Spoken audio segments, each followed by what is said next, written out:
Iyabo, sometimes they pay me so I don't hear Yoruba. Iyabo is you. When she said I'm a married, I was like, really? This woman said be married, but he go Tanzania, go to marriage. No? He attend marriage now. Look at the way they are insulting Nesta Bond. I think MFF platform. Like, why do you have to call Iyabo? Why don't you call Iyabo?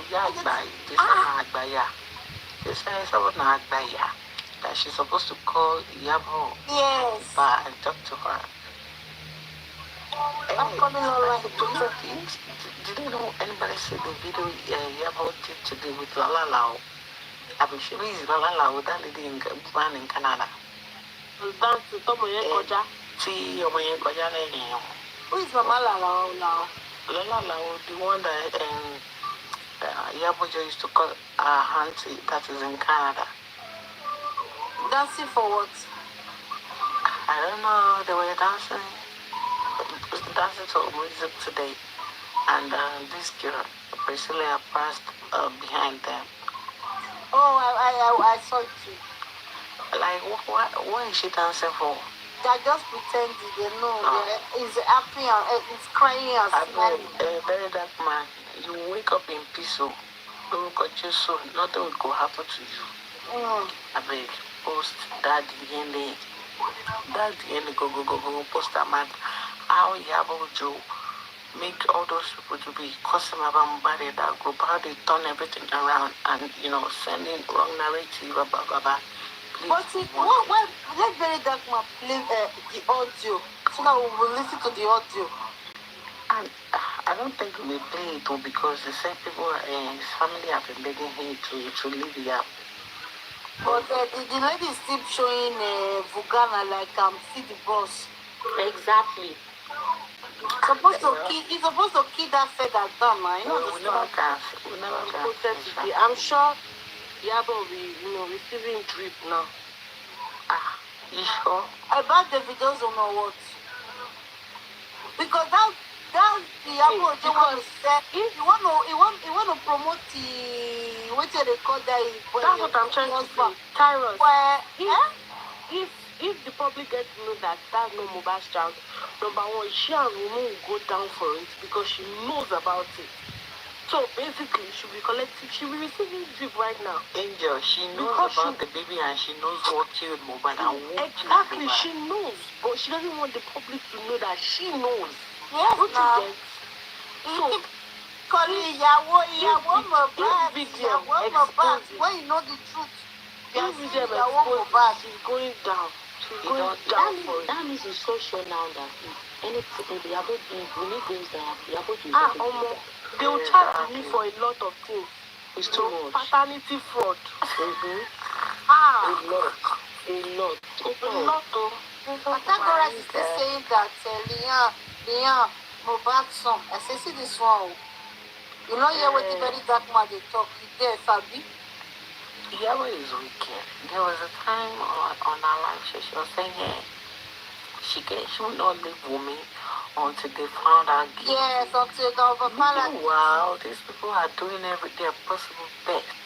Not to make everything to work out for Papa Mohbad.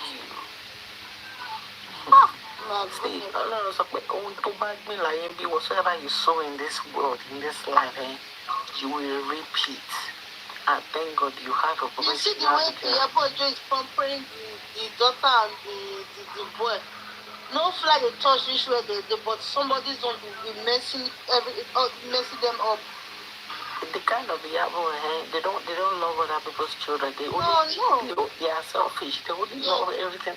Their own, themselves, their children. But any other person's children, on your own. It is a riffraff over like they look down on them. Iyabo, don't worry, your nemesis is here. Like even the J Mama do all this party with the do, I swear. You know they talk to your mama. She Priscilla. Yes. Now both of them are the same thing, Joe. Both of them are the same thing. She supports what her mommy is doing, but she's just coming in disguise. Abo is evil. She told Baba to go and collect court order to go and visit the DNA.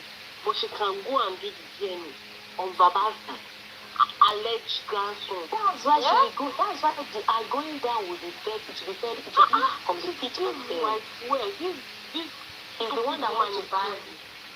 He's the one that wants to go and buy coffin on behalf of. She's this same one that wants talking about. On the way I just pity Iyabo. Even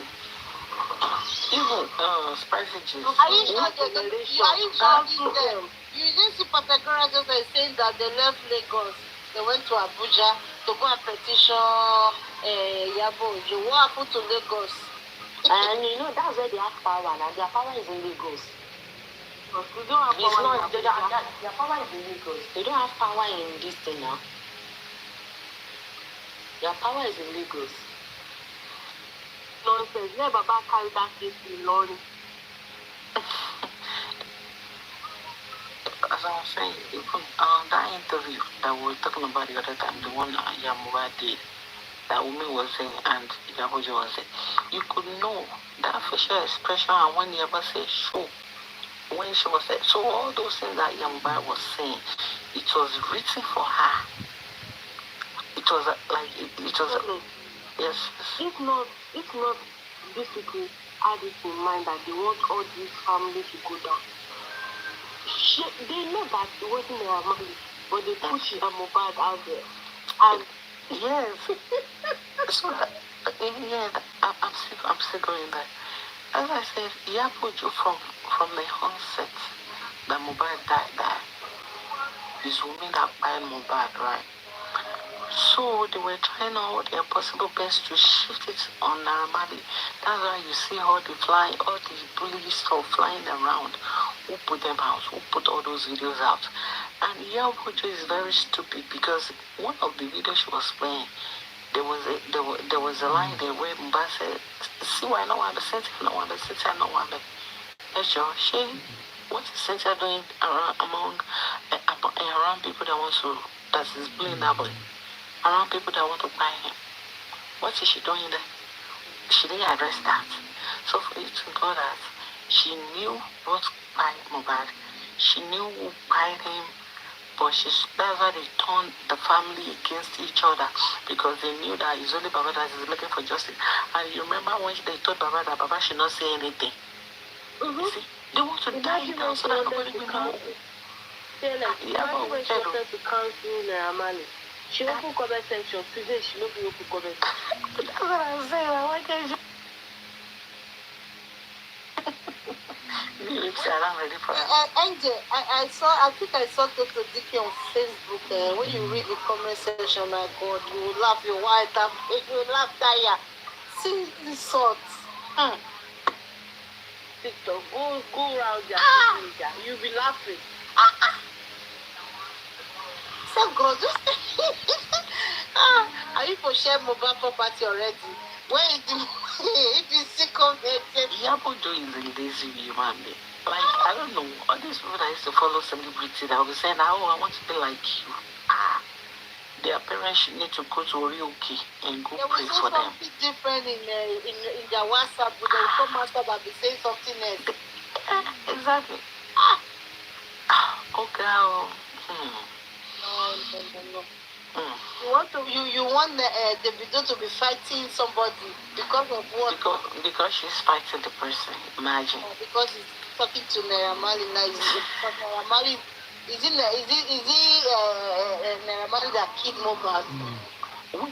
I hear right up that I don't know, maybe Iyabo said it because I was missing some line during our live video. I saw it right up that they said Iyabo said where that man should provide, where she said Naramali are our daughter. Is that true? No, he said he insulted her mother first, so no, that very dark man will go to court and prove it. But it was in that group chat and she Iyabo with him. You see that they said the mobile petition Naramali. No. Point. Did you remember when that man just brought up the chat? No. There's someone in the group. She knows someone in the group. They said Iyabo told someone in the group. He read it out so that Naamani Haradoro. That he You didn't read it out. You can go and watch the video. Oh, really? There's someone in the group. Iyabo told someone in the group. Not all of them in the group. Okay, someone. Okay. But okay, now that Iyabo said he should go to the police station or whatever, to court or whatever. So if you now bring out the proof, what will Iyabo do? Iyabo took Mumusha. That lady who should be fearless. Oh, wow. You're soft, baby. You're soft. Very soft.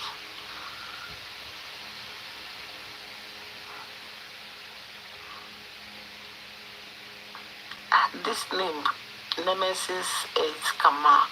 She has a lot to live. Why is she playing this dirty game? Let her play it. Sherry, like when God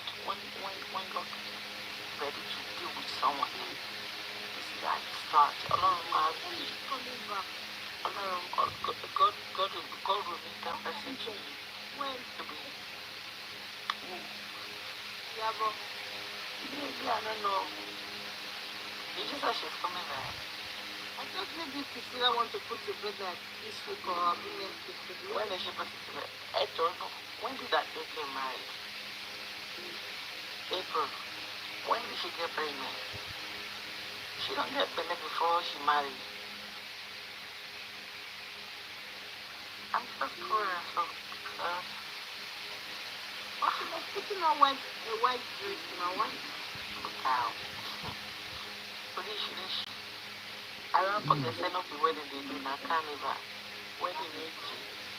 On top with is it making it. Even people don't go to some wedding for him for him parents. You know, all this talaka, almost all a lot of you. They are the one that used to do those things. Rubbish that does not exist. They'll be the ones to bring it to exist. And we'll go, she now. Because she collected mobile money now. She used them to do wedding for her people. Me, I hear it party, but she was I hear what it is. I'm not sure if you get the question. Nobody is looking for share for the right now. She don't share them now. Yeah, but how much you don't collect for what? You will see. You don't go sleep alone if I don't go balance. You don't go get this on mind.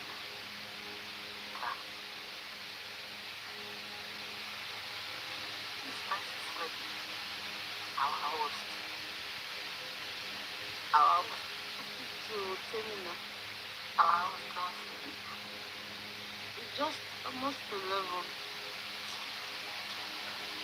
Oh, God. You guys, they're not new, but is a miracle pregnancy. About the any second Jesus. To me, I was so surprised for that belly. The belly just shook at one foot. Not even any sign or what.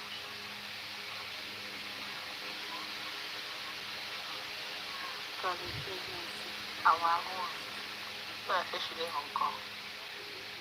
So what will now happen if you don't believe it? So is that one not pregnancy or what? Is it What is it? the belly, PC, I'm talking about PC.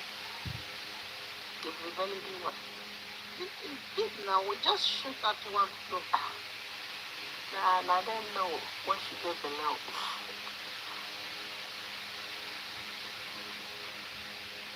Maybe 8 months or 7 months something.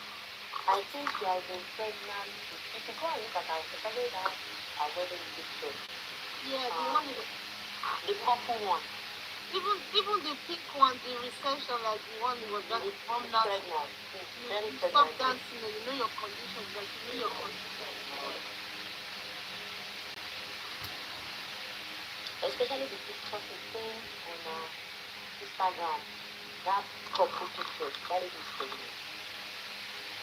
It's not even she's like 5 months pregnant here, and she said, not because of this fake life will kill you both than others, I swear. Very fake, too much. The answer is like they're just doing it like you will die for this one, you will I look swear. pepper them. After 10 years, when they really did not see any gifts, they did not even give anybody any souvenir or anything. Which kind of wedding is that? Person is stressed of the land this day.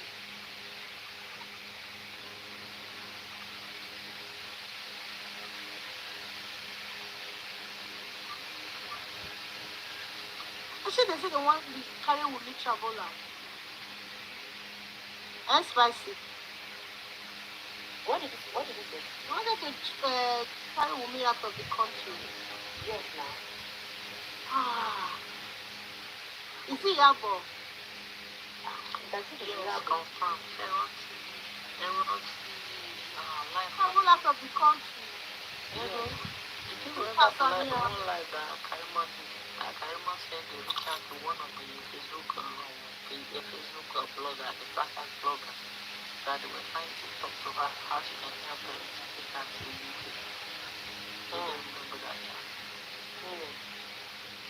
I remember. Wow. So, it's true. Is it Iyabo that planned it or what?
the embassy are following the case on TikTok or This thing Are is you sure international.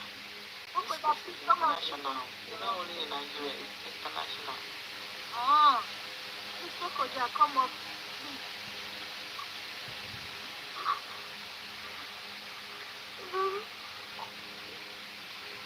Are you sure they are washing? I'm a serious dog that you want to come on, you want to wala for. Because as lifestyle run out of the country to want to run out, all of them too.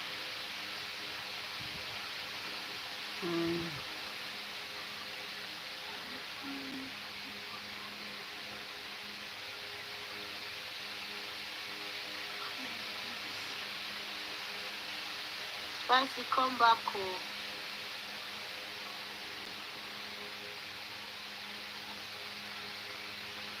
Sassy, me say something now.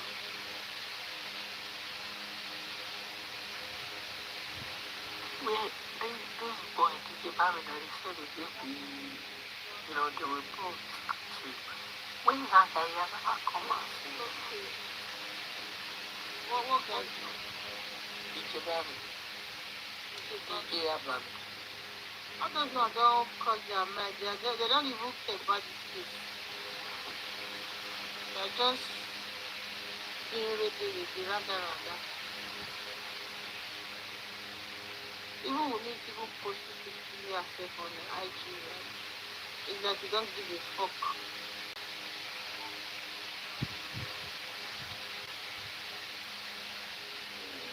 Yeah, don't mention it.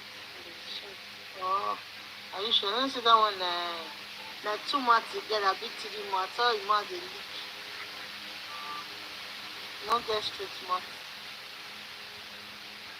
If you say good morning, you go check your time again.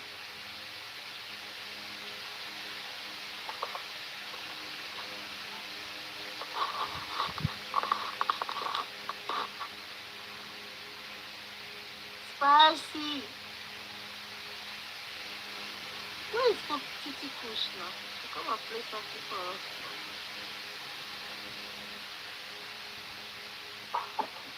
Don't drop us, so come back.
What you are doing is you are dismissing.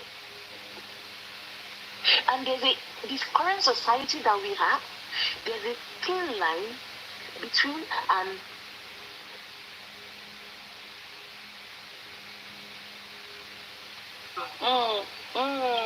tán nígbà tẹ́fẹ́ bẹ́ẹ̀ lómi sọ̀rọ̀ sí ṣóhùn yìí ò change ṣé bẹ́ẹ̀ ṣe bá prof sọ̀rọ̀ lẹ ṣe bẹ́ẹ̀ ni yìí sọ̀rọ̀ mo mọ̀ pé dàbá kí olódodo lásán nígbà náà Immagina passare da questi capelli secchi, crespi. Ṣé pé ìbò dẹ̀ sàn gbogbo àyè wọn gbọ́ kankan mọ́. Máa ẹ jọ̀ọ́ ẹ má bínú mà. Ṣé rí àwọn àlọ́ yín táwọn èèyàn ò gbà yóò yẹ kẹ́ máa fún wa lánsà sódà ká lè máa fi learn against next time. Ẹ̀sùn àwọn kó yé rẹpẹtẹ gbogbo ìbò tẹ̀ ń sọ ẹgbẹ̀rún 5 lẹ́yọ kan. Ọlọ́run orí ìyá mi o. Ẹ ti sọ méjì learn answer. Mi ò mọ̀. Ṣé o pé this is my first time. Ọdún èbó mẹ́tì mọ́. Ẹ jọ̀ọ́ ẹ má bínú ṣe pé àkọ́kọ́ leléyìí tí mo fi máa ẹ má bínú ẹ jọ̀ọ́ orí tí mo fi máa ẹ má bínú. mo yí ká ọ̀tún mo yí ká òsì. Ẹ̀yin náà ti fi ìyàwó mọ́sọ̀yìnbó ìgbà tó pẹ́ kárí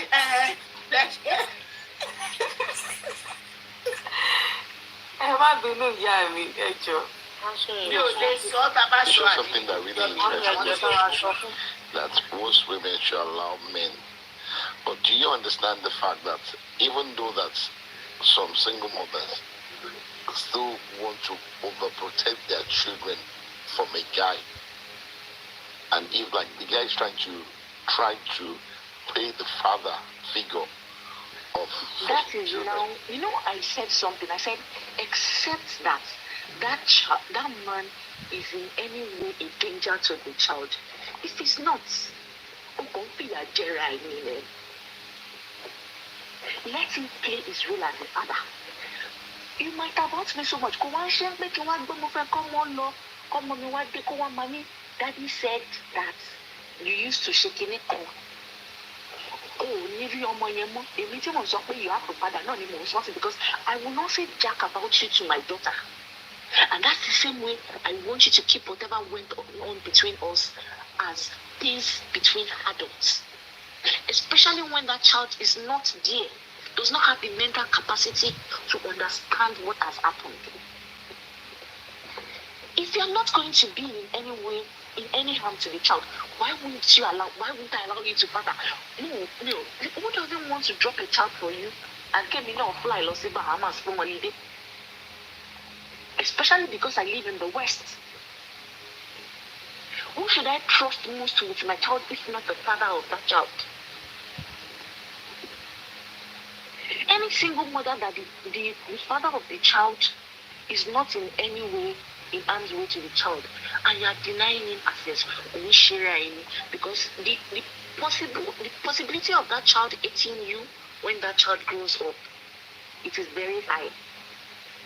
Especially if it's because of your own bitterness, you disallow them to have access to some kind of finances.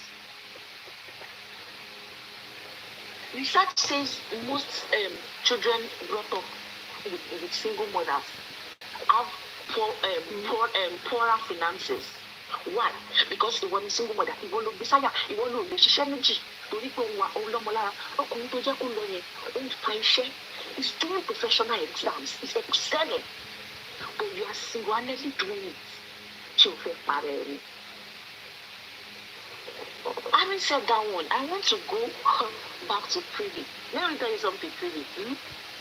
I always say that people speak from their experiences and their background. So I'm going to run my own background quickly. I was brought up by a single father. My mom died when I was 5. And my father, I used to tell people that my father and my mother's love stories, I don't think I've seen 2 or 3 of it. I think I was 3 or 4, and I caught my father in a corner, crying and saying, God, sickness don't show your woman. Put it on my body. I can handle it. I cannot bear to see her in pain. I don't know how many Nigerian men can say it. My mother died few months to my 5th year birthday. And till my father died in 2022, my father did not remarry. My maternal family came, that is inclusive of my mother's mother. my grandma, came to beg my father to say, "Dear, there you are with me." And I will never forget my father's answer. That ìyá tọ́lọ́run bá mi dé mọ́nú kúlà, tọ́lọ́run fi ṣẹ̀rí bò mí ní àṣírí tó fi dé àyẹ̀ ẹ fẹ́ kí n lọ ṣe. No woman is going to be like my wife that died. I have 2 kids already. It's gender. Let me face them. They're both gender. Let me face them. So you understand, I think I've painted that I come from a soft background. When it comes to real love, my parents showed it up to me. And so when I was looking for life partner, I was all about, oh, we're going to discuss everything. We're going to talk about everything. We're going to discuss about everything. We'll talk about this, we'll talk about financing. But after I got married, I knew that people can discuss 50 things. And out of the 50 things, there are 40 in the error. You'll be asking yourself, but we discuss this thing. So as a single person, I used to be the queen of all. Did you people not discuss this thing when you were dating? What were you people talking about? Were you just going and going to parties? That's why I was asking that, is pretty married? Because if you have, you will understand that it doesn't always go like that. Now, to our point, I can also say it from other people's marriages that I've seen, that sometimes you don't see any red flag. Sometimes you will say, when somebody that wants to have you will play your card very well.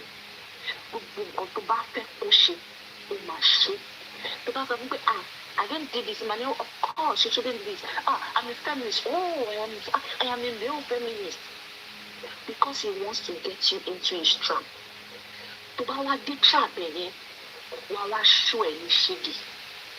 And that was why when she said, are these women also accountable? I said that's a good question, because sometimes you do have to sit back and think to yourself that, okay, or maybe it is just me, because I can be very logical.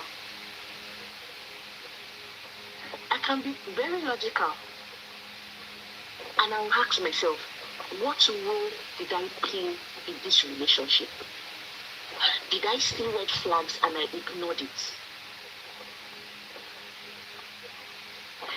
But what you should also understand is that when you don't see red flag and you go into something, and then it is turning this way, you don't just up and leave. Especially women, we usually do not just up and leave. This is someone that we've dated, we have loved, to the point that we now, except maybe they went into that marriage as a transactional whatever for them, but you don't just up and leave, because you still try to look at it that there must be something, the thing that I saw that made me marry this person and made me marry him, that thing should still be in that person. And you start trying to scratch the surface to reach that thing, and like, let me see, maybe I can just activate it back.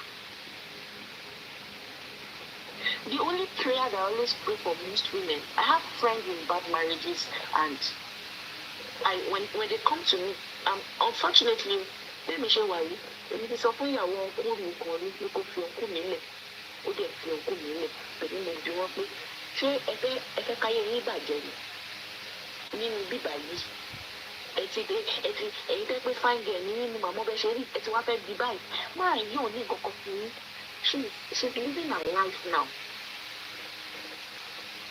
So when friends come to me, I will tell them, babes, so you see, if Mama did this shoe, I go. But the option is this: if you want to go, let's go there.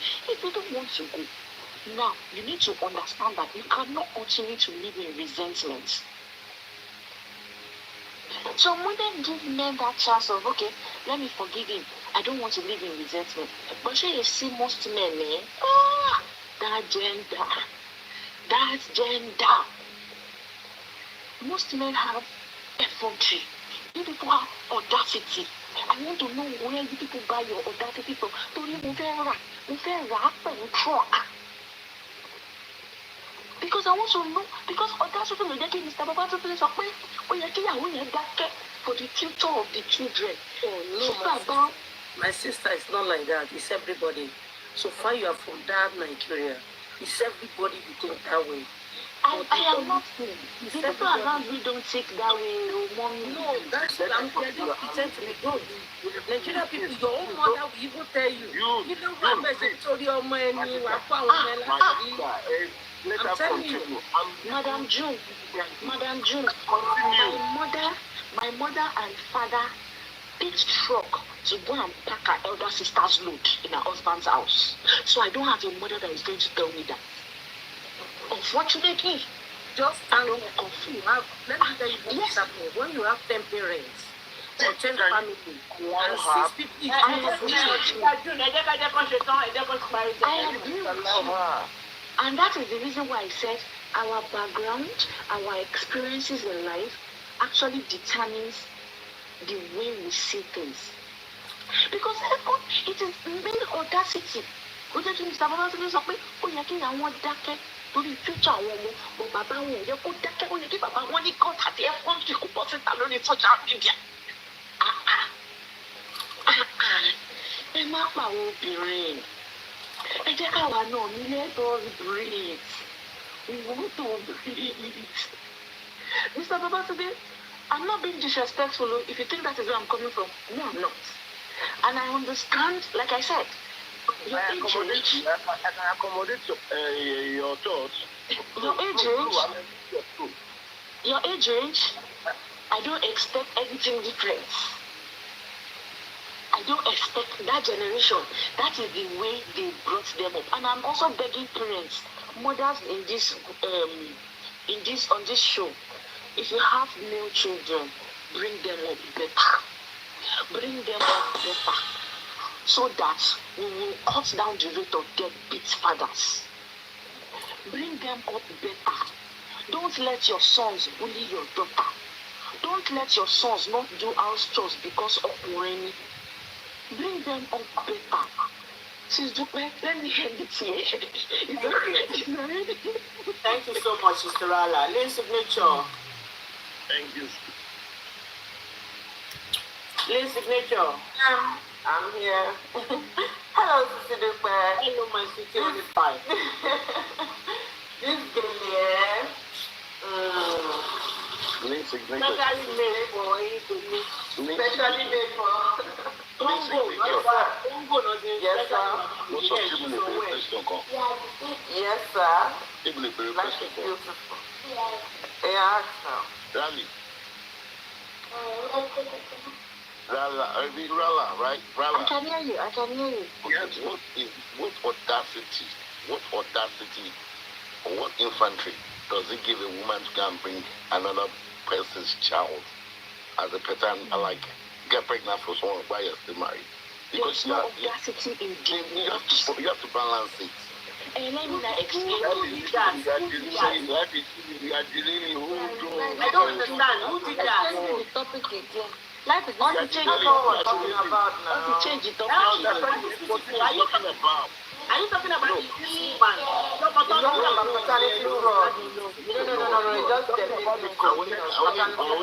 She just said audacity men. because she said that audacity men have. Correct. So he's also Honestly, asking. Women don't have the audacity. That is why probably they hide it from you.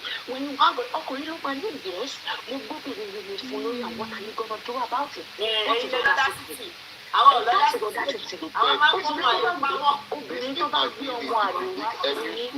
This thing has been in the biblical world. Life is beautiful. My life is beautiful. Hold on, life is beautiful. I'm giving you all the time. Just hold on. Because I know we are going to create. Don't worry, Rally is here. Leave signature speak so that Mr. Tunde can speak. Hello everyone. Standing on all existing protocols.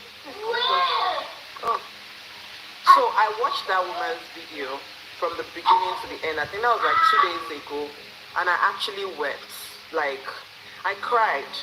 I could see through her pain.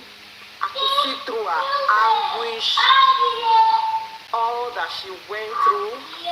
I don't even wish that on my enemy. Like, you are selling on the road. Not like the man is not alive. The man is alive, breathing somewhere, living his life. And you are saddled with 2 children. Being saddled with 1 child self, it's not even beans. How much more? 2 children. I listened to her story, and this woman was well detailed. She was mentioning places, time, events, like dates. So she was well detailed. If somebody wants to lie, there are some areas that will look sketchy, but she was very detailed, and that's why I believe her story. And it was just so painful that bad behaviors have been, I don't know, we've taken it with levity. Like somebody behaves badly and we'll just find excuses for it. The spiritual problem, is ogun delay, is this one. Why does your ogun delay not move you to behave right? Why does your ogun delay not make you do things that are kind? Why must your ogun delay be the negative one for you to be wicked and mean? No, that's not ogun delay. That's who you are. I don't believe that's ogun delay. That's who you are.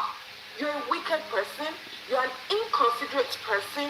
Maybe the man, I was just trying to rationalize it. Maybe he had postpartum depression, because I don't know if men now have postpartum depression. Maybe that's what he was suffering from when he did all the things that he did.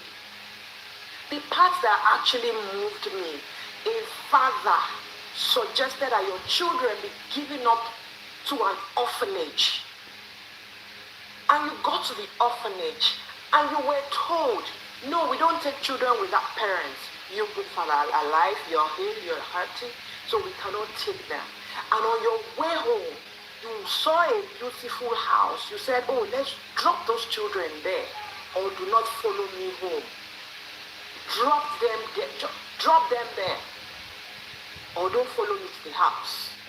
And then she looked at it because of the respect she wants to make her marriage work, and she dropped the kids there, but her heart could not take it. And when she saw that the man, she was almost following the man, and she saw that the man was out of sight, she ran back to pick her babies. And unfortunately for her, when she got home, the man was not even home. The man had moved. So imagine she had left those babies there, and she had gotten home, left without the babies. She would have gotten home, she wouldn't have met the man. By the time she would go back to where her babies were, she would have lost the babies too. So she would have lost on both ends. She would have lost her babies, and she would have still lost the guy. Because I see men that do keke, men that do okada, men that lose their jobs and they go into taxi, not because it's convenient, but because they want to provide and put food on the table. They go the extra mile. And then you as a father, you feel parenting it can be outsourced at your own will. No. My own mother, my father did not abandon us. My father died. 2 of them were in an accident, and my father died, right? And when my father died, my mother was in the hospital for months. So imagine my mother taking up our responsibility. Sometimes my mother would, out of anger, out of frustration, she can just blot out and say, oh, your father traveled and left me with all these responsibilities. He pretended to have died. That is a man that has died, or that has gone, and my mother is still feeling that your father just traveled and is claiming that he has died. Yes, I saw where they buried him, but I don't believe he died. I think it's another word, enjoying himself and left me with this responsibility. That is somebody that has actually died. Imagine the pain and the hurt she was going through. How much more? That's what stress does to you. Exactly. So how much more you knowing that the man is actually somewhere living his life, and you have the children with you. I'm talking of that twins mother now. How much more she knowing that the man is This is my mother, knowing that this man is actually gone. He has gone to heaven or he has gone to wherever he has gone to. He's never coming back. But this one, you know that this man is somewhere. Do you know the pain? Do you know the hurt, the psychological trauma, even on those children? It might even affect them maritally. How do you expect them to view men? How do you expect them to even blossom a relationship and not think back that, because of the feeling of abandonment is very, very, very, very serious. And that can take them into marriage. Any man they meet, they might start thinking, oh, this person is not like our father. Oh, this man is not going to run away and leave us. Oh, this guy is not going to. Do you know, these things, it's not just easy as we say it and say, oh, just forgive and let's go. No, you can forgive from afar. I can forgive you, but I don't have any business with you. I don't have to forgive you on my natural space. I forgive you. Stay on your own, I stay on my own. That's it. And if we're saying, oh, everything, we are spiritualizing everything, I have come to realize that the things that we do not understand behind people's behavior or behind the reason why they do certain things, instead of us to evaluate it, we term it spirituality. We either put spiritual and then say, no, it's okay, delay the guy that. No, there are some people that are just psychopaths. Some people are psychopaths. They have a demonic spirit. This is not a good deal. We have them here now. Should be you see a child carry Ibon, lost in school to go and fight people. Would you say it's a good deal? No. Some people are born psychopaths. There's something wrong with their brains that they need to be examined or donated to the hospital for them to be used as experiments to know what is actually wrong in their brain. Because a lot of times when we don't understand certain things, we now just spiritualize it. We understand family patterns, and those are learned behavior. It is not spiritual.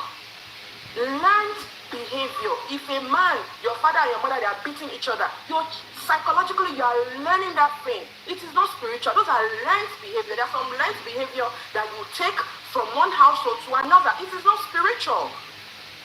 It's not spiritual. There's a difference. There's a difference. So we should stop spiritualizing everything. If you know you have a spiritual problem, treat your spiritual problem before bringing somebody else into your problem. Treat yourself before bringing somebody else to come and suffer your spiritual problems with you. Do not bring all that. Just say, I don't want to. Yes. Go and share your own good before you come to me. Yes. I cannot be fighting. Before I got married, I'm fighting battles. I will not come and marry you. I will not be fighting battles again. When do I want to last? When do I want to even live there? How many years do you have on earth I'll be fighting battles? So shut yourself, fight your battle, and then you now come as a whole person to come and meet somebody's daughter or go and meet somebody's son. You don't have to come and be like, some things are just. I was reading some comments and it was irritating. That's why I did not even request it, because it was if I say what was on my mind, it was infuriating my spirit. Like, do we see how people that think like this? Do we see how people that have this kind of mentality? Are you joking or you were just catching cruise? Are we joking or we're just catching cruise? Because if we don't correct certain behaviors, this thing would continue to 19 Boboro. It will continue to 19 Boboro. The open delay, why is it not affecting them in America? Why is open delay not affecting Americans and whites, and why is it only us? Because why? When you behave badly, the society already has a method of correction. They already have something in place to correct that your stupidity. You pay child support or you go to jail. They already have it in place. So we have certain measures that puts you in check. That is, the open delay will disappear. Because you as a man, you know that if you don't step up, the government will either arrest me, or they deduct my money from source, or I go to jail. When you know that those consequences and they will be strictly adhered to, trust me, Ogundile will be here. You will deliver yourself. You will talk to yourself and deliver yourself of it. You will deliver yourself of it.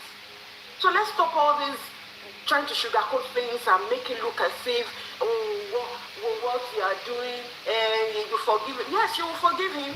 Why not? Forgiveness is not for the person, it's for you.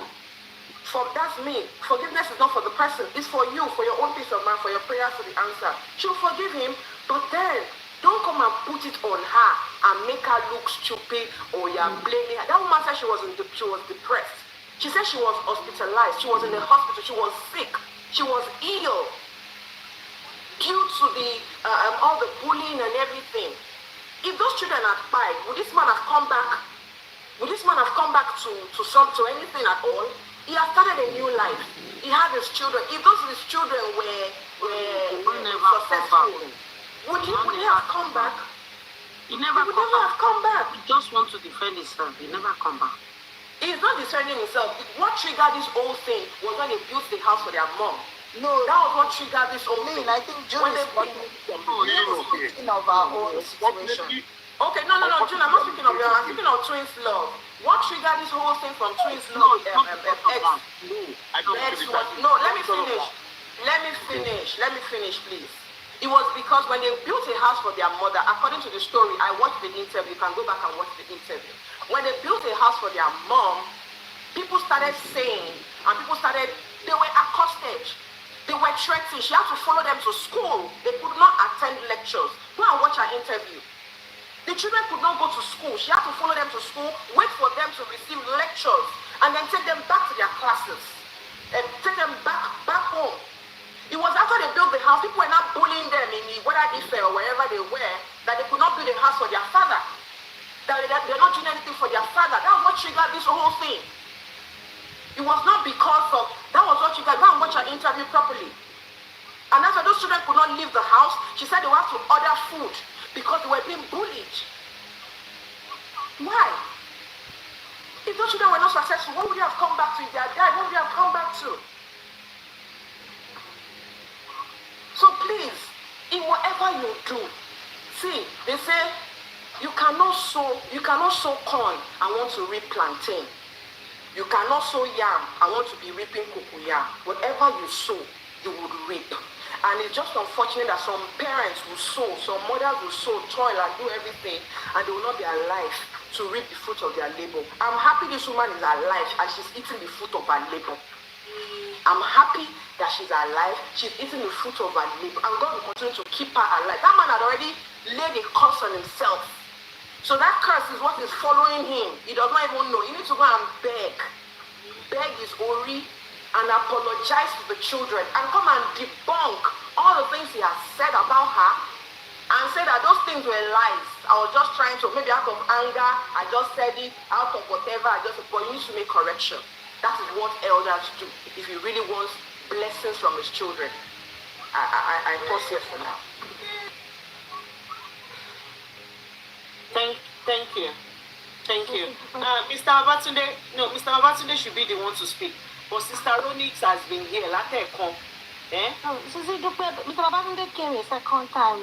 Sister Ronix came. Sister Ronix ló máa sọ̀rọ̀. Mo fẹ́ ṣàlàyé fún Mr. Babatunde because mo sọ fún Mr. Babatunde pé àwọn náà máa sọ̀rọ̀ kí n tó gbé Sister Ronix. So in case wọn bá mọ bó ṣe ń lọ, mo fẹ́ ṣàlàyé. Thank you, Sister Ronix. Okay. Thank you, sir. Sister Dupe, I thank you. I thank everyone.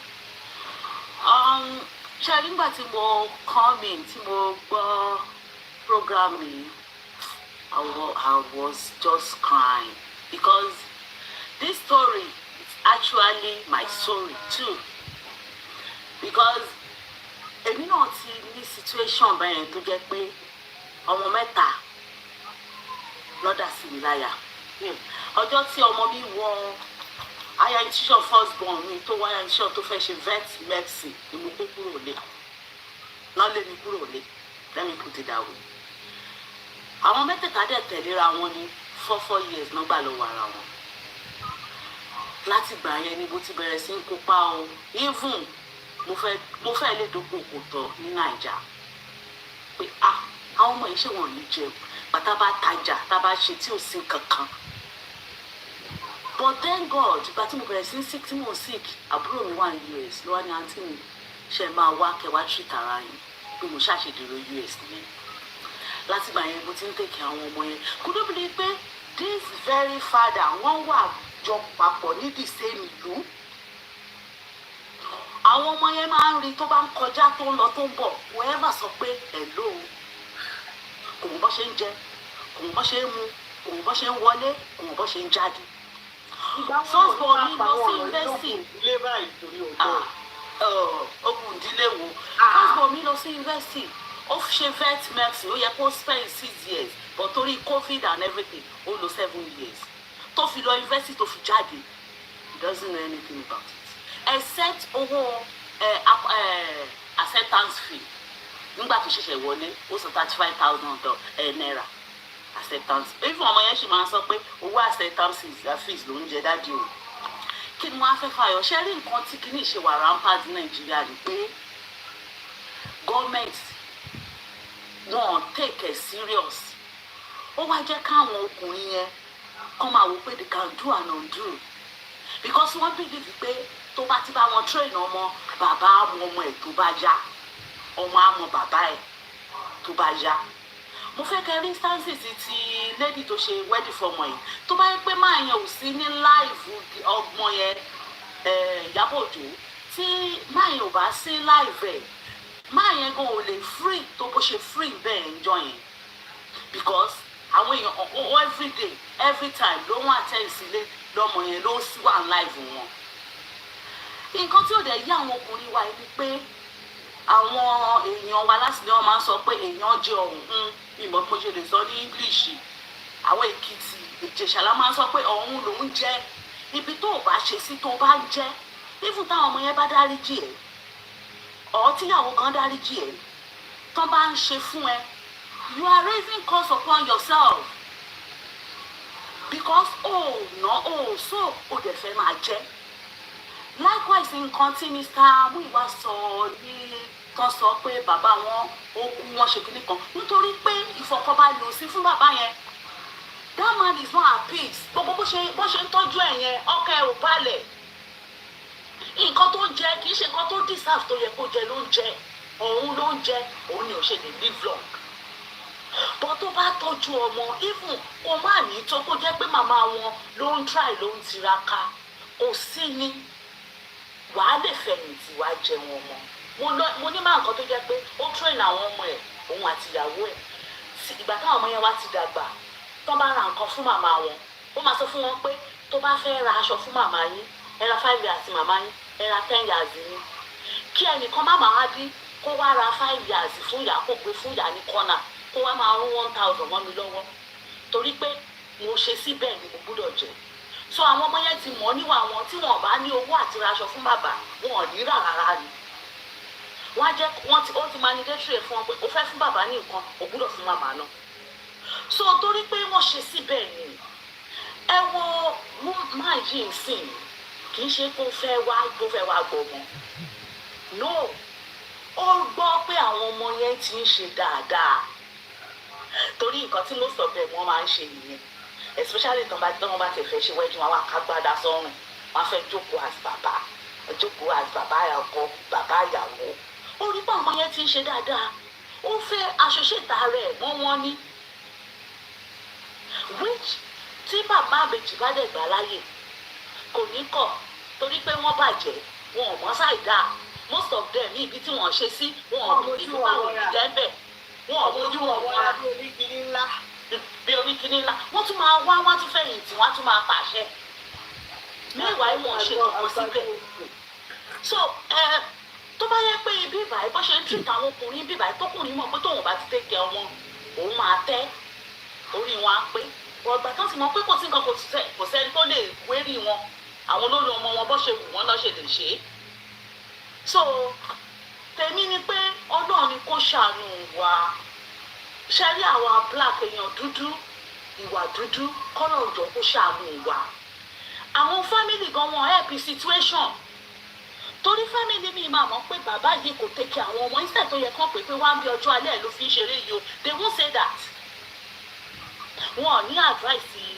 ọmọ wọn síbẹ̀ ìyàwó ẹ̀ mi ò dáa màmá àwọn ọmọ yẹn ló kọ́ ọmọ lọ kí ló kàn màmá àti ọkọ ti jà ọmọ yẹn lè máa ní láti take care because kò sí nǹkan tó bá sí bàbá àti ìyàwó àtọkọ àwọn ọmọ òsì ń bẹ̀ ńgbà tẹ̀ fira yín àwọn ọmọ òsì ń bẹ̀ ńgbà tẹ̀ ríra yín responsibility bàbá ni pé okay o owó school is 2,000 okay 1,500 mo ní 1,000 mo ní keep on doing tó nǹkan tó bá mọ̀ pé o lè ṣe láti help àwọn ọmọ yẹn kó wà ń bẹ̀ physically mentally financially emotionally tó bá tí mo bá ọmọ iṣẹ́ ń dàgbà àwọn náà máa pìtì ẹ bọ ọmọ tó bọ̀ ó wá fẹ́ wà from nowhere ó wá fẹ́ wá jèrè kò easy o kéde ọ̀dà tó mọ o kò easy o nǹkan burúkú ni o kò easy bọ̀tọ́ náà bá fúnyàn ní oore ọ̀fẹ́ because oore ọ̀fẹ́ náà ni àwọn kan wà tó jẹ́ pé wọ́n ní ìṣù pẹ̀lú ọkọ wọn lẹ́yìn yìí wọ́n lè wà lórí àìsàn àbí kan ti kú bọ̀tí ọlọ́run bá fúnyàn ní oore ọ̀fẹ́ láti tèkì àwọn ọmọ yẹn tèkì ọmọ kò sí ni wàá jèrè iṣẹ́ ọwọ́ ẹ̀ ó ti mọ̀ kó kúrò tó wàá jèrè iṣẹ́ ọwọ́ ẹ̀ but ṣé wá rí àwọn tí wọ́n ṣe nǹkan kan yẹn ẹ lọ wo wọn they are nowhere to be found kò sí nǹkan kan fún wọn wọ́n ti lè lọ́wọ́ ńgbà kan kó àwọn ọmọ yẹn sílẹ̀ o tẹ́ bá máa wò wọ́n in 20-15 years kò sí nǹkan kan lára wọn mọ́ torí pé ìyá tó ń pèsè ẹni tó bá ń tọ́jú ọmọ ni ọlọ́run máa bùkún fún bíbélì gan sọ ó ní ọkùnrin tí ò bá provide fún ẹbí àti ìdílé ẹ̀ kò yẹ kì í ṣe èèyàn so tó bá ti fi àwọn ọmọ àti ìyàwó lẹ̀ tó ò tèkè àwọn tí ẹ̀ lè fi ìyàwó lẹ̀ tíyàwó bá mẹ́sàn bọ́tọ́ mọ́ o ní láti tèkè àwọn o ní ìdẹ̀ then àwọn obìnrin náà ká try ká máa train àwọn ọmọ wa because generation to generation ni kìíní yìí ó ń pọ̀ sílẹ̀ ó ń pọ̀ sílẹ̀ ó dáa ó ń pọ̀ sílẹ̀ everyday ní o everybody take care ọmọ ẹ o ká fi ọ̀rọ̀ ọlọ́run bọ̀ wọ́n ọlọ́run á ràn wá lọ́wọ́ o. Thank you so much. God, it's like you just catapulted everything and put it in one and it's working very well. Now, Mr. Babatunde, ṣé ká dúró ni àbí ká máa sá lọ? Ẹ máa dúró mi. Mr. Babatunde ṣé kí n dúró àbí kí n sá lọ? Ẹ dúró ni kò sọ̀rọ̀ nípa ló ń bẹ̀ ẹ́. I think èmi ò sọ pé mi ò subscribe sí ẹni tí ò bá ṣe kù sí tó fẹ́ jẹ́ mi. I've said it for my initial lesson pé if you don't sow you don't have. However, more like really because it made so many reference to me, which I'm very, very much alluded to. I'm in my 60s. You understand? Jerry, I think you have been taking for 40 feet. Ẹ̀fọ́ aláṣẹ dáadáa nìyẹn. Ẹni sọ̀rọ̀. Jerry, gbogbo kí ni ìtàn sọ yìí? Bó ṣe dá ló bí ló dá lákọ. Then iye tó bá kọjú fún mi kálukú ni. I see her saying that oníkàwọn kan kúrò ní ọkọ. Ṣé olúwa fẹ́ lómi fún olúwa fẹ́ kọ̀ mí fún ẹjọ́ gbé kúrò ní àdì? That is best to her. I'm less concerned about that, and I wish her best of luck or wish them best of luck. But however, in a nutshell, I think seeking indulgence. If you can play this woman interview with BBC Yoruba and with the current interview she had on this platform, and all of us should listen carefully with the bulb of emotion, objectivism, and to now make a deduction or an assertive position of all it takes. Because I've seen, mo sọ fún pé ẹni tó ti ń jàre tẹ́lẹ̀ kó má bàa jẹ̀bi. Ibi yìí mo ti inú interview woman náà mo ti gbọ́ pé BBC fẹ́ post ẹ̀ àwọn làwọn ní kó post ẹ̀ ní nǹkan kan wípé kó lórí burúkú ẹ̀ lè jáde. Look at what she used. People did not take cognizance about that. That is not a ẹjọ́ I took cognizance. Ó pè lórí burúkú ṣé wọn wò ó lórí burúkú ni. Dáàdì ṣé mo lè. ó wò ó lórí burúkú. Ẹ mọ̀ tó sà ṣé rí èmi lè bọ́ tàbí ìṣòro yẹn kí má pè ẹni ẹ lórí burúkú ṣé yẹ somebody else can say it another way. Má dá sí dúpẹ́ lónìí. Ẹni tó bá nà lára má dá sí.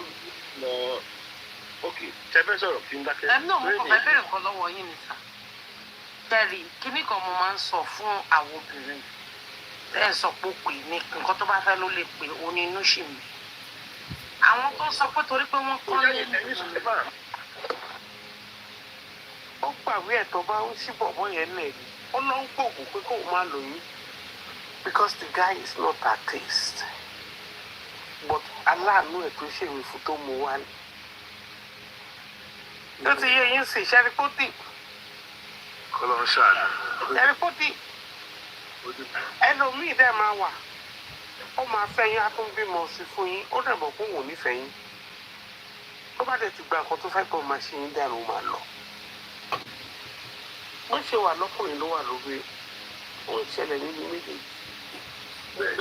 tó ti yé yín sìn so tó bá ti dọ̀rọ̀ wé ọmọ orí owó ni gba nǹkan tó fẹ́ gbà kó ọmọ tó mú ẹ̀yìn mẹ́sìn lọ́ọ̀fù á kó mi lómi ọbẹ̀ lọ ìwé ló fẹ́ gbà 25k ní 10k ní 15k ní èyí tó bá wù ní kéékèèké tẹ bá fẹ́ gbà lọ́wọ́ ẹ bára yín sọ ẹ mọ̀ pé owó lẹ kọ́kọ́ ta sí tẹ bá ti wá ṣèwé tó wọ́n bá ti wá ẹ lè wá máa sọ pé I love you ẹ mọ̀ pé nígbà yẹn lọ́ọ̀fù yẹn wá jẹ̀ mí o tó bá tẹ̀ afẹ́ dáadáa owó padà kó kéta lè wọ́ gbà. You understand? It is a different ball game. But then the Gawade and I love you. Àgbàwí kan àti bẹ́ẹ̀ ní títì. Ọ̀rẹ́ mi kan ń ṣẹlẹ̀ sí ẹni tó ṣèwé fún. Ó fẹ́ bọ̀bọ́ yẹn jẹ̀ nílé tógún ní bọ̀bọ́ yẹn bá lọ. Ó ná dókítà bá tàbí kúrò lára ẹ̀. Wọ́n tún gbé ọlọ́pàá tún gbé ọ̀rẹ́ mi ló máa lọ gbà á lẹ̀. Wọ́n ní are you crazy? Wọ́n ní I still love him. I love him. Bí ògùn tó gun ní pàtó kálá rẹ̀ báyìí ó ní bọ̀bọ́ yẹn dà ní ìwọ̀n àtàwọn ọmọ ìlú díẹ̀ lókù. So kí ló ń sọ? Shine your eyes bó jọkùnrin ni ẹ shine nice ni bó jóbìnrin náà don't get carried away unnecessarily. Ẹ má get carried away. Ẹnìkan á máa dé ẹ máa sọ fẹ́yìn pé ẹ fẹ́ ẹ ká fẹ́ra wa. Ó dẹ̀ ń sọ gbé nù ó ní property mo náà rẹ̀ mi kan ẹni tó fẹ́ yọ̀ǹgà sí ó dẹ̀ sọ pé ní òkè tẹ́ bá nífẹ̀ẹ́ it's okay I don't have an issue with it. But ẹni kan kọ́ wọ́n bọ̀ kó ṣe prenup. Ó láti ṣe prenup tẹ́ ẹ̀ bá ṣe prenup pé ìlẹ̀dásọ̀rọ̀ tó wà lẹ́yìn.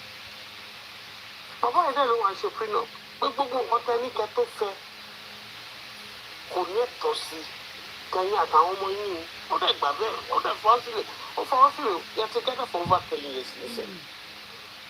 Ṣẹ́ni tó yàtọ̀. Bọ̀dọ̀ ẹlòmíì máa wà nǹkan tẹ́ fẹ́ tẹ́ níyẹn gan-an ní interest sílẹ̀. Tẹ́ bá ti fẹ́ra yín báyìí ẹ wá fún yín 2 years lẹ́yìn 2 years bá máa bẹ̀rẹ̀ wèrè ní a máa ní kẹjọ pínlẹ̀ ilé kẹ́yìn tí jókòó tẹ́tí jìyà fún. A ní dandan ọ̀dọ́ láti pín ní I'm your husband you need to you have to. Ó dẹ̀ máa pín.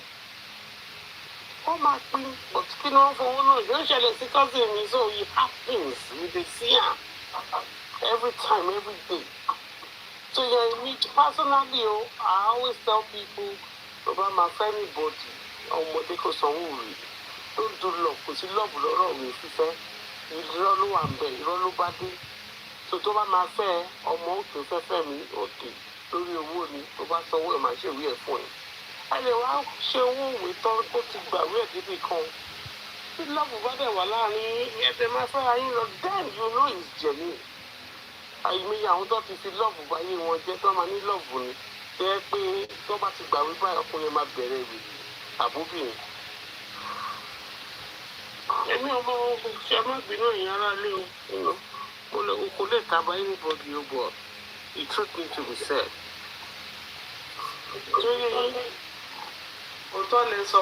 The truth needs to be said.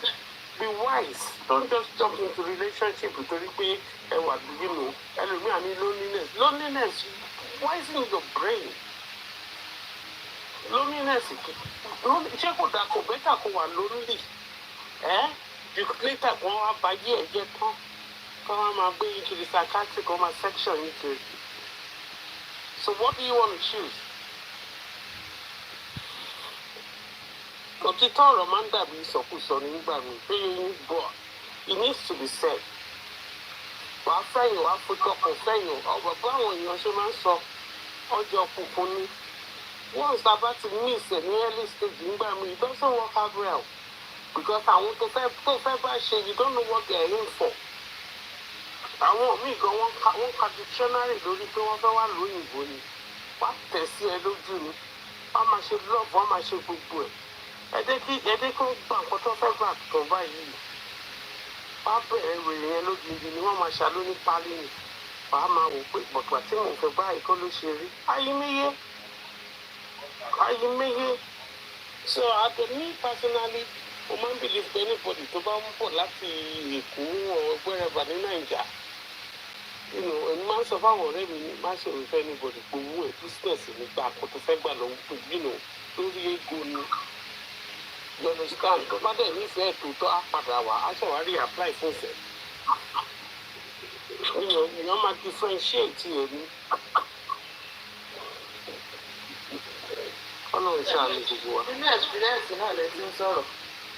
Ṣèbí mo láwọn ọ̀rẹ́, I have people. Mo láwọn ọ̀rẹ́ tó yẹ pé ẹlòmíì gan ó fẹ́ ọkọ tó níwèé. Ó jẹ bastard nínú ìyà. Ó rí àyè gan, in fact, ó fi ń wẹ̀ ni. Ló fi gbàwé tán. Inú àkáǹtì ẹ̀ lówó ń lọ, everything inú àkáǹtì ẹ̀ ni.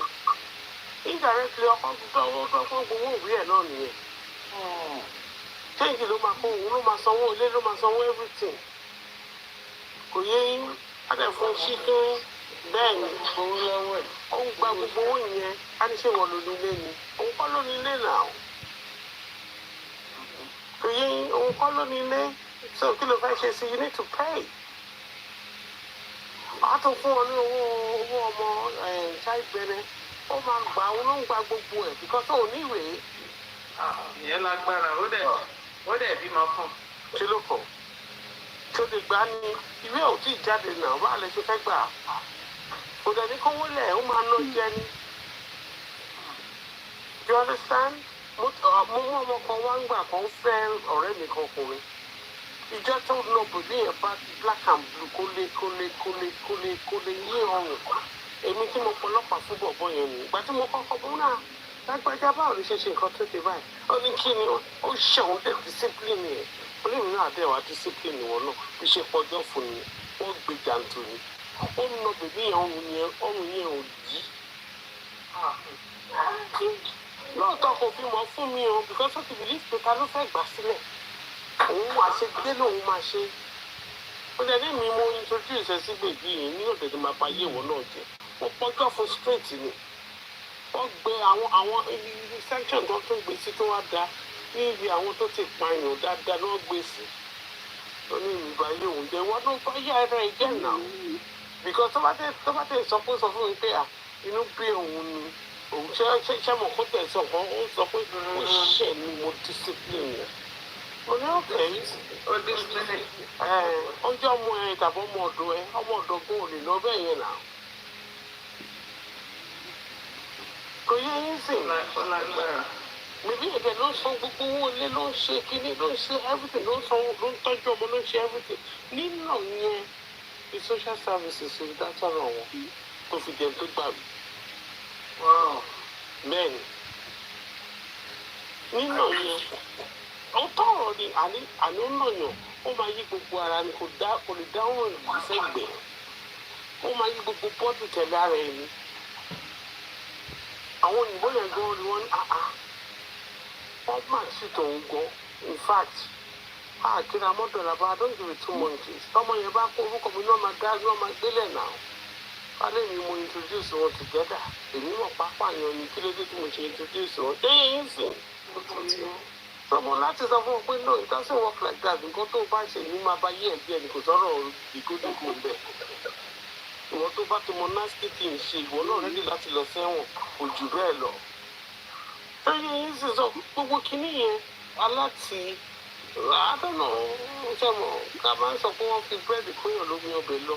Everybody should wisen up àtọkùnrin àtobìnrin wisen up ẹ jẹ́ ká nílà káyè. Ìyẹn mo jẹ́ ọ̀dọ́ bá. Àdúrà ní kí wọ́n gbà mà. Ìyẹn máa gbàdúrà but just make sure èmi personally mi ò believe pé lọ fẹ́ nìkan ní Nàìjíríà ọ̀bọ̀bọ̀ kan dé mo ṣẹ̀ dé ń jẹ ta kí ló kàn mí àti láìfọ ẹ̀ kí ló fẹ́ dà wá pọ̀ kò lè wọ́ ẹ̀. Ìpínlẹ̀ Bùrùkù sọ ọ̀nà mi yìí o àlọ́ ó fowó lọ gbé láti Nàìjíríà ni. Mo ṣe marriage pẹ̀lú ẹ̀ ó yẹ kí wọ́n méjì fún ọmọ yóò fi mọ orí rán I was going to his 40s maybe very young age ó fi mọ. Àwọn tí máa ń work àwọn míì ò kì í work kò percentage tó ń work ó kéré Okay, that's kéré gan, the percentage tó wọ̀ ó kéré gan. Bèbí kan ní orí íńtánẹ́ẹ̀tì mo ti rí, ó gbé bọ̀bọ́ yẹn wá sí ìlú òyìnbó bíbáyìí. Ẹni tó gbé wá sílé òyìnbó òun fún lóyún. Ọ̀tọ̀ lèyí tó fún lóyún, bèbí yẹn ní ọ̀pọ̀ náà the money I spent. Bèbí yẹn sunkún bí mo wo ọmọ yẹn bá mo ní chai. Pé ó sunkún bí bébì ni. Ó ní ẹ̀ but you're not pregnant for me now. Ìyá wọn ní pé mi pregnant but èmi mo gbé ẹ wá pẹ̀lú owó mi pẹ̀lú stress ni mo fi gbé ẹ wá lù yìí. Wọ́n béèrè question bíbá. Wọ́n béèrè question. See, only please ma, is this a crime for woman to beat men? To beat men, tó bá lágbára ṣọ́gbọ̀n mi. Let me tell you something, it just happened. Shaggy, there's some women that are very manipulative and nasty people. So you listen. Ó wà lọ́kùnrin, ó wà lóbìnrin, àwọn obìnrin tó lọkùnrin náà wà. Ọ̀jẹ̀rí ọkùnrin mi ò ní lè sọ síta. Ìtìjú ló máa ń bọ́ sí fọ́kùnrin láti sọ pé ìyàwó mi ń nà mí. So wọ́n máa ń gbé mi. Wọ́n á máa mú mọ́ra. Níwà kò jẹ́ kó mú mọ́ra. Say it. Ohun tí bí ìbọ́kọ̀ ẹ̀ṣọ́ rẹ̀ ti gbé gbajú fún wà kí ló dé. So obìnrin tó bá ń lọ ọkùnrin náà kọ́kọ́ fẹjọ́ ẹ̀sọ́ ọlọ́pàá kí wọ́n gbé. Ṣé wàá ní ẹ̀? Báwa ni ẹ̀ máa. Kí lè sọ sà? Báwa Kí ló ń yẹ bẹ́ẹ̀? Tí ó bá jẹ́ pé ọkùnrin àbúrò ló na ọkùnrin, tí wọ́n ti pè àkójọ wọlé, ó ti ní. Ó ti ní criminal record nìyẹn, tó lè nìyẹn. Tó bá sọ̀rọ̀ pé pẹ̀lú àwọn ará ẹbí wọn fún mi, wọ́n ní báwa. Okay. Ṣé pẹ̀lú ọkùnrin náà? Àdá ọkùnrin ọjọ́ yọkùnrin. You know, but why ti jẹ́ mọ̀ tó bá jẹ́ pé nǹkan tó gbà ní so be it. But why ṣe máa fi máa gbọ́wọ́ sókè in the first place máa nọra yín? Why? Ṣẹ́rí ibi tá a bá okay, àwọn kọ́pù kan wọlé ní ṣé last year 2 years náà fún 2 years ago. Bọ̀bọ́ yẹn pàyàwó ẹ̀ náà níbí báyìí. Ó dà kó ti máa ń lọ lédi yẹn láti ìlú Nàìjà. Tó ti yẹ yóò ṣe kó ti máa ń lọ. So obìnrin wa ní kóun wá, obìnrin yẹn ló kọ́kọ́ wá. Ó ń ṣiṣẹ́ ìmọ̀ bóyá àwọn kíákíá ò sí òkè ò sí whatever tó ló ń ṣe yẹn àdúgbò. Gbéyà. So, sá? Gbéyà. Whatever tó máa ń pè é ṣe mọ̀ nǹkan fi ṣe kíára. Whatever to document on your all of those. So, then, lady yẹn wá ń ṣiṣẹ́, ó wá gbé ọkọ àtìyàwó, ó kó gbogbo ó gbé ọkọ àtàwọn ọmọ wọlé. This man is not working. Obìnrin yẹn ló sanwó ilé. So torí pé ó sanwó ilé yẹn ń sìn, ọkùnrin yẹn ní òun lòun, ó rò pé Nàìjíríà lòun wà. Ẹ mọ̀ pé mentality wèrè kan wọ́n mọ̀ pé táwọn bá ti dé airport, ó jẹ́ káwọn drop shit yẹn síbẹ̀, wọ́n tó wọlé. Wá gbé wèrè yẹn, wá gbé wọnú inú ilé.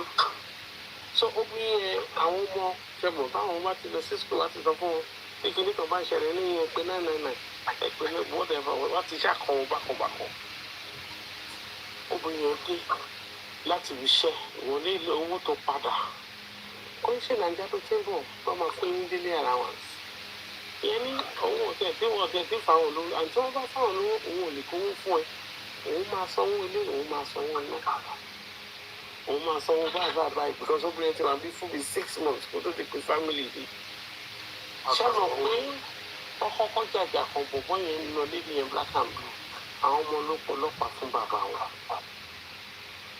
Yẹn pàtó wọn kọ ọlọ́pàá fún bàbá wọn. Ọlọ́pàá ni wọ́n arrest ẹ̀. Wọ́n á sàánà ilẹ̀ fún pé kò gbọdọ̀ dé particular kilometers sílé or whatever. Ó yá ṣẹ̀ wá gbẹ̀yìn lọ. Ó wá wọnú ilé yẹn. Ó lọ lédi yẹn tẹ́lẹ̀ fi bọ́ lára ẹ̀. olúwa lady yẹn ti kó sìn àwọn ọmọ ti dọmọ orúkọ wọ́n ti bá àwọn ọmọ fún social services ó ti sọ àwọn ọmọ àwọn ti dọmọ orúkọ nìyẹn because ẹ̀wọ̀n lòún wà ọlọ́run dẹ̀ mọ́tò tó máa bù fún kéréjà gba 15 to life in it. So àwọn ọmọ ti dọmọ ìjọba nínú ọmọ ìjọba tó ń dì yìí ọlọ́run má jẹ́ kó jẹ́ bídò làwọn tó máa ṣe kẹ́rà fún wọn èyí tó máa fàdí ẹ̀yà èyí tó máa molest èyí tó oríṣiríṣi tó máa dé bá ó ṣẹlẹ̀ ń bí ó tún ṣẹlẹ̀ lamẹ́ríkà eléyìí obìnrin ló mọ́kọ ẹ̀ tó lè jáde wọ́n ń bọ̀ láti nàìjíríà náà ni according to the story they have a good relationship pàtóbi yẹn dẹ̀ ń ṣe tó ń pawó tó sọ ọkọ ìdọ̀tà kò jẹ́ kó rá àwọn ọmọ mọ́ ó mú kúrò níbi tí wọ́n ń gbé ó mú ìfura lé ìlú yìí ó ṣe gbogbo ẹ̀ ó ti kó ń bùgà ó pèrè kankan bóyá ló ń fẹ́ràn àwọn ọmọ ni whatever lady ẹ̀ fi ṣakọ pàtó máa lọ sílé wọn lady yẹn ń rẹ̀ ó pa mọ́nú bathroom níbẹ̀ pọ̀lọpọ̀ yẹn ṣẹlẹ̀ ní yankí ó pa ó dẹ̀ pọ̀lọpọ̀ tí wọ́n á gbé òun sí fàyàwó òun kí là ń sọ so àwọn míì wá is good for them some people is bad for them àwọn ọmọ Ìgbò náà tó wá lóríṣiríṣi tó ọ̀nà fẹ́yàwó láti Nàìjíríà ìka yìí wọ́n pàyàwó wọn for the I think that happened for like 4-5 years wọ́n pa wọ́n ṣeré ni because àwọn obìnrin yẹn ń gbalé lọ́wọ́ wọn. Títí yẹn mà ọkọ̀ pariwo òbí wá láti Nàìjíríà. Maryland lèmi wà Maryland ni mo wà ọmọ ilé ìṣojú èmi ọ̀rẹ́ mi ní tí mo gbé lọ àjọ ṣiṣẹ́ yìí ìyàwó ẹ̀ olóṣèlú ìyàwó ẹ̀ ti di nurse qualified nurse ìyàwó lọ sí Nàìjíríà ń padà bọ̀ ọkọ ọ̀pọ̀lọpọ̀ èmi àti ọkọ láti lọ pàdé ẹ̀ ní airport ní Dulles airport adé bẹ̀ ìyàwó kó báàgì mẹ́rin wọ́n sọ ní oye kúkú pẹ̀chá this ọdún take this one home for me ní ṣojú wa ń bẹ̀ ló ń bọ ọkùnrin mi lọ. yes ìjọ àwọn ẹ̀mí àti ó lọ́mọ ńlẹ̀ òde ní àtọ́lé mi tó lè ó pè lọ́lọ́ ó yà mí tí a tán tomorrow and she went off ọmọ Ìgbò ni. ìbúrò ti bá tó dé. máa rí nǹkan tó máa ṣe pé abalọ sí join mu kíá club àgbẹ̀rì tó fún ìdílé ọtí tó ní òun mo gbé lọ jẹ́ni kúrò gbogbo ìjọba àpapọ̀ ọba ń bọ̀ rẹ̀ mi ṣeré màá kó ń bẹ̀ mo níjà náà síbi òun náà ti lọ sílé mo yẹn ń sọ̀rọ̀ mo ní gbàgbé wọn ti ṣẹlẹ̀ nìyẹn wà obìnrin ń bí yìí má gbogbo láti Nàìjíríà mọ̀ wọ́n obìnrin ń bí kẹjọ máa dàrú fúnra yín lára àtúwọ́lẹ̀ gẹ́gẹ́ padà wá létà òkú á ń bẹ̀bẹ̀ ó ní náà ní kó máa lọ́lọ́ ẹ̀tọ́ lọ́bàá kó máa bá lọ ìtọ́lọ́run ló máa ṣe láyé ló ti ṣe láyé ẹ̀yẹn ó máa jìyà ẹ̀ tọ́mọ sọ fún nìyẹn.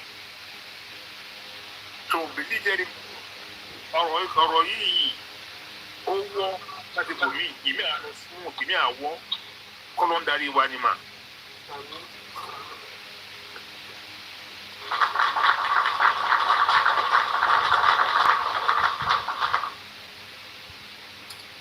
sáré nǹkan tẹ̀mí sí ìpòyẹ kankan kọ sí téèyàn bá ti yẹ lélẹ̀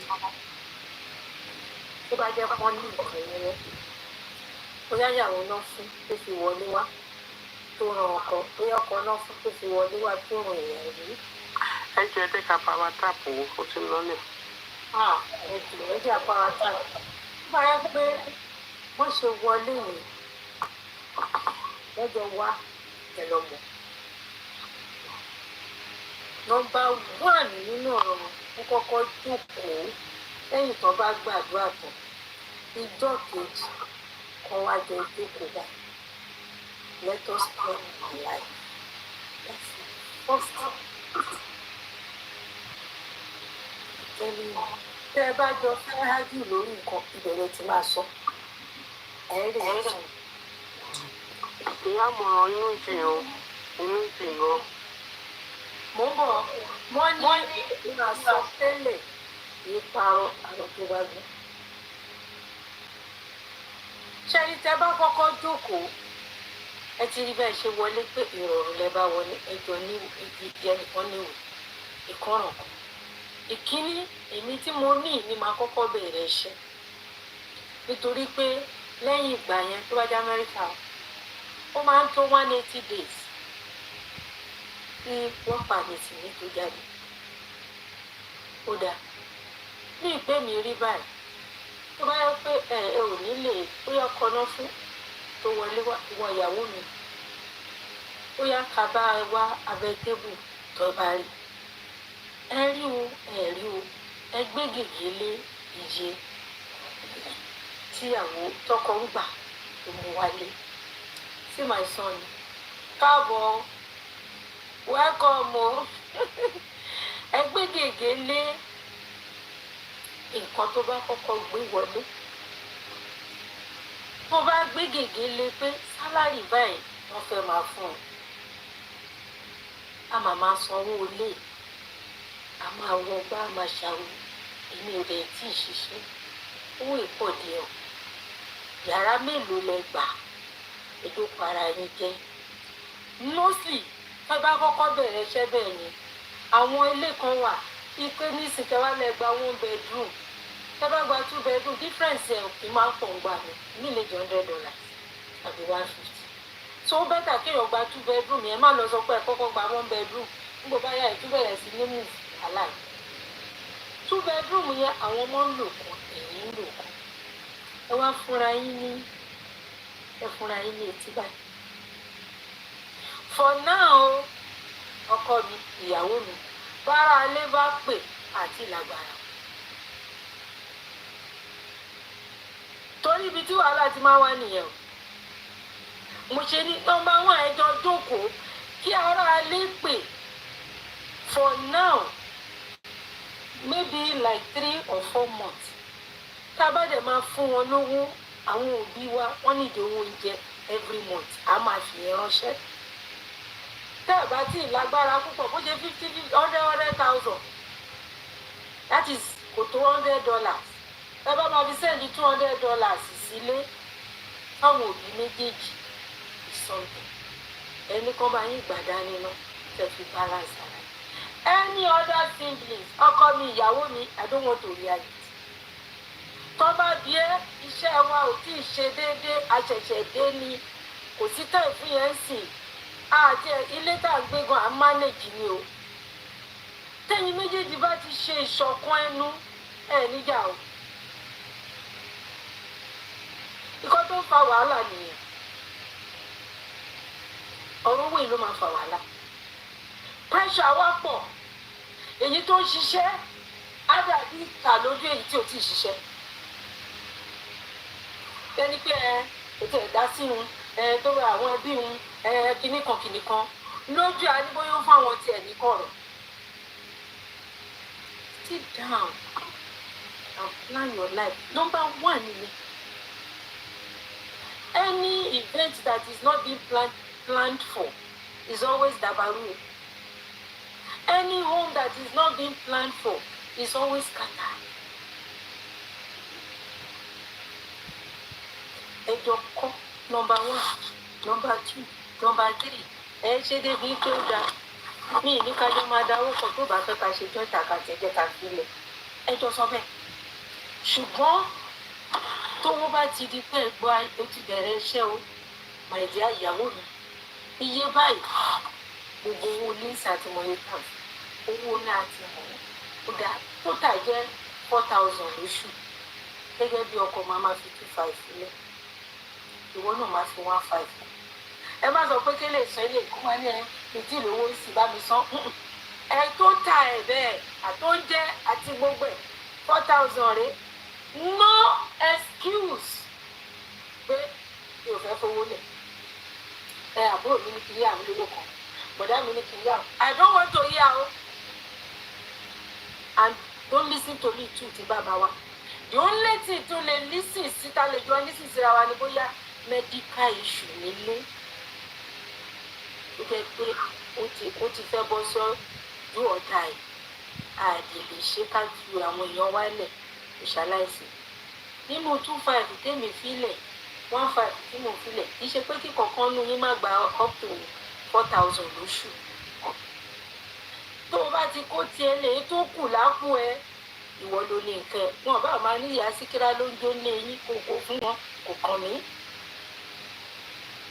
tí ẹ bá jọ sọ bẹ́ẹ̀ ó máa ń dá wàhálà rẹ nǹkan máa ń jí èèyàn burú gan ní ọjà ìjà fún tí oníkálukú bá ti mọṣẹ́ ẹ níjà ó ti mówó lẹ̀ lé ìgbà àwọn bẹ́ẹ̀ ṣe gbogbo tó kù fún wọn ní ìlú ọ̀ndẹ̀ kí ló kàn yín responsibility if I were you anybody that is me o kò kàn mí ní ìlú bẹ̀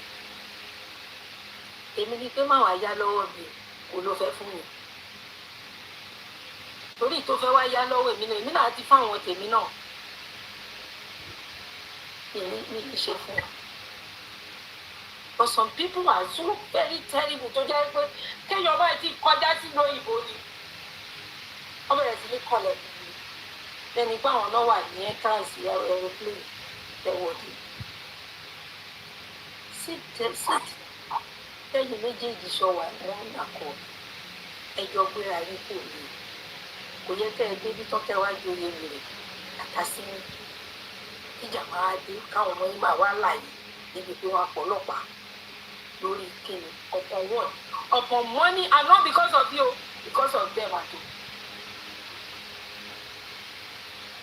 Èmi a máa ní bàbá mi tẹ́kẹ̀ àyẹ́ mi ṣọmọ mi ìfẹ́ kọ́ gbalẹ̀ yẹn mi ìfẹ́ kọ́ gbagbá kan ìyàwó a máa dá ṣe tó bá dijọ́ kan máa yarí àbọ̀kọ́ a máa dá ṣe tó bá dijọ́ kan máa yarí.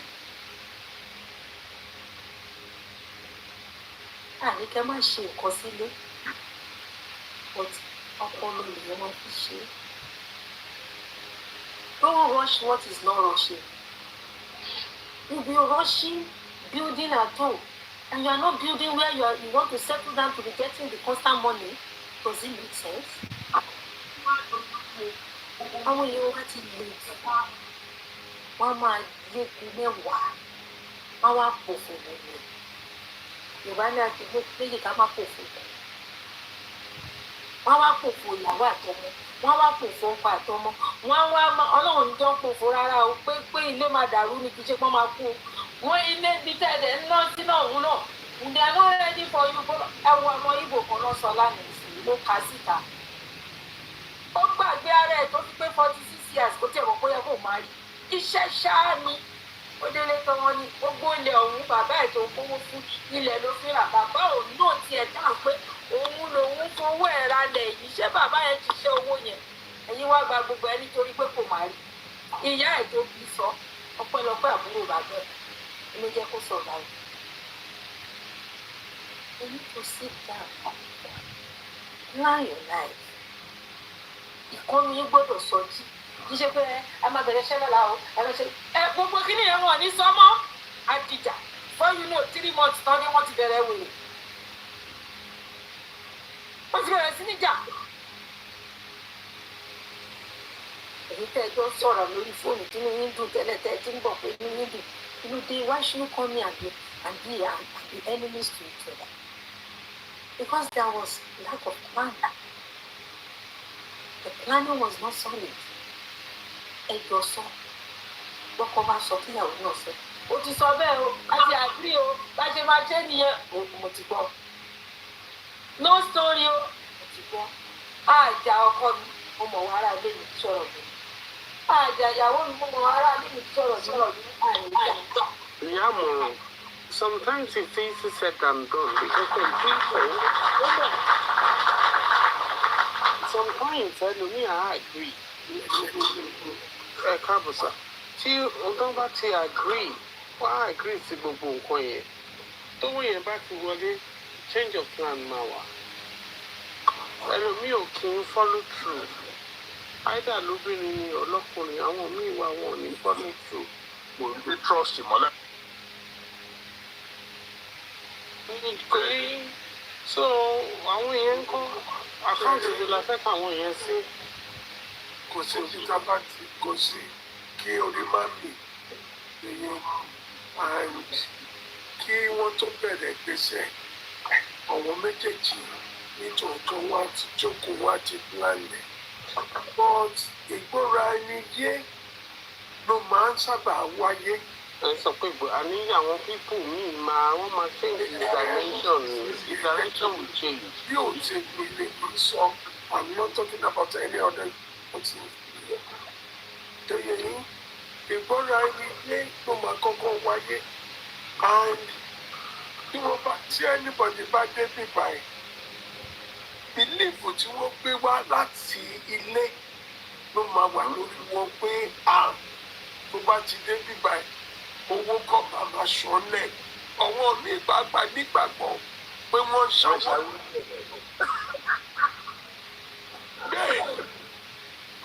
bẹ́ẹ̀ ni and the moment tí wọ́n bá débí ọwọ́ èèyàn kan bí èèyàn wọ́n á ti là wọ́n lọ́yẹ̀ ibi tẹ́wọ́ náà kò ń jẹ́ bí tó rọrùn àwọn nǹkan tẹ́ máa bá pàdé nì pé ṣe lè ṣe lé ayé tó lè rọrùn ní àwọn náà ti rí fúnra wọn pé a ní láti jókòó láti ṣe àmì ṣèṣètúná owó bá ṣe máa náwó ó ti mọ̀ pé ọ̀kẹ́ tí má gba ilé tó bá jẹ́ apartment mo gbà bíi 1,300 1,400 ó rọ̀ wọ́n state míì tó jẹ́ 1,500 pàápàá wọ́n ti gbàgbọ́ bẹ́ẹ̀ ni àwọn kan dẹ̀ wà nílé tí wọ́n jókòó tí wọ́n ṣe kankan wọ́n ṣe bẹni tá gba láìṣe wọ́n ti ganu lè wọ́n pé ẹ̀gbọ́n mi àbúrò mi ti wà níbì kan tí ilẹ̀ ti lójú tó ń ṣọwọ́ títì but òun fún rẹ̀ kò ní wò pé nǹkan wà àmì ọjà wà ọjà sílẹ̀ o àmọ́ lèkèjì tó wà nílẹ̀ yìí wọ́n fẹ́ bùkà tí ọ̀wọ́ tó wà nílé. ìyàwó kẹ̀ kò ní lè bá lára mú because wọ́n ti jọ ń dọwọ́ pọ̀. ẹ jẹ́ ìṣàpèjúwe ìgbà tí mo dé bíbá yìí ẹ má jẹ́ fúra ìṣàpèjúwe ẹ̀jẹ̀ kúrò bẹ́ẹ̀. ó pẹ́ kó tún máa ń yẹ ọ̀pọ̀. bàbá student yẹn padà sọ̀rọ̀ yẹn rewind a fẹ́ gbọ́. lóòrùn má jẹ́ lórí. ó pẹ́ jẹ́ sẹ́ni ọ̀pọ̀lọpọ̀ àwọn ọmọ kan wọlé nígbà kan wọ́n rí mi gẹ́gẹ́ bí bàbá wọn èmi kọ́ ni ẹyẹ tó ṣu wọn mo ibi báyìí náà mo ti pàdé wọn wọ́n di ọmọ tí mo tọ́ sọ́nà mo ti jà máa ń wáyé láàrin ọkọ àti ìyàwó nítorí wọ́n kọ̀ láti gbọ́ra wọn yé ọkọ dẹ̀ kọ̀ láti rántí pé òun ò sí níbi tóun ti ń bọ̀ bóun ti wá sílùú obìnrin ọkọ bẹ̀rẹ̀ sí ń wo àwọn ìwàkiwà pé èmi lọ́kọ tó wù nílé ọdẹ gbàgbé pé bíbá èmi nìyàwó ló ń jẹ́ wọn kì í sọ pé èmi lọ́kọ bí èmi nìyàwó mo lágbára lórí ọkọ mo lágbára lórí ọ̀hún ọkọ máa ń gbàgbé yẹn so ó ti ń ṣìwàáwù ọkọ ti ń ṣìwàáwù ọkọ máa lọ owó àjọ ẹ̀nà ẹgbẹ́kẹ́gbẹ́ yìí ó ti sí wàhálà but àìmọye ìgbà ni máa gbé wọn jókòó pé bí wọ́n ṣe ń ṣayé ni kò ń ṣe gbogbo nǹkan lè máa mú níjà ọkọ fẹ́ ṣò fún ọmọ ọ̀rẹ́ tó wà lé bẹ́ẹ̀ ni pé chẹ́ńjì wà lẹ̀ kò dẹ̀ sí chẹ́ńjì lọ́wọ́ ẹ̀ bóyá tó bá gba $650 ní ọ̀sẹ̀ nínú $650 ẹ máa rán oúnjẹ sílé ẹ máa tọ́jú èyí tẹ́ máa fi sanwó ilé tó ṣùgbọ́n parí.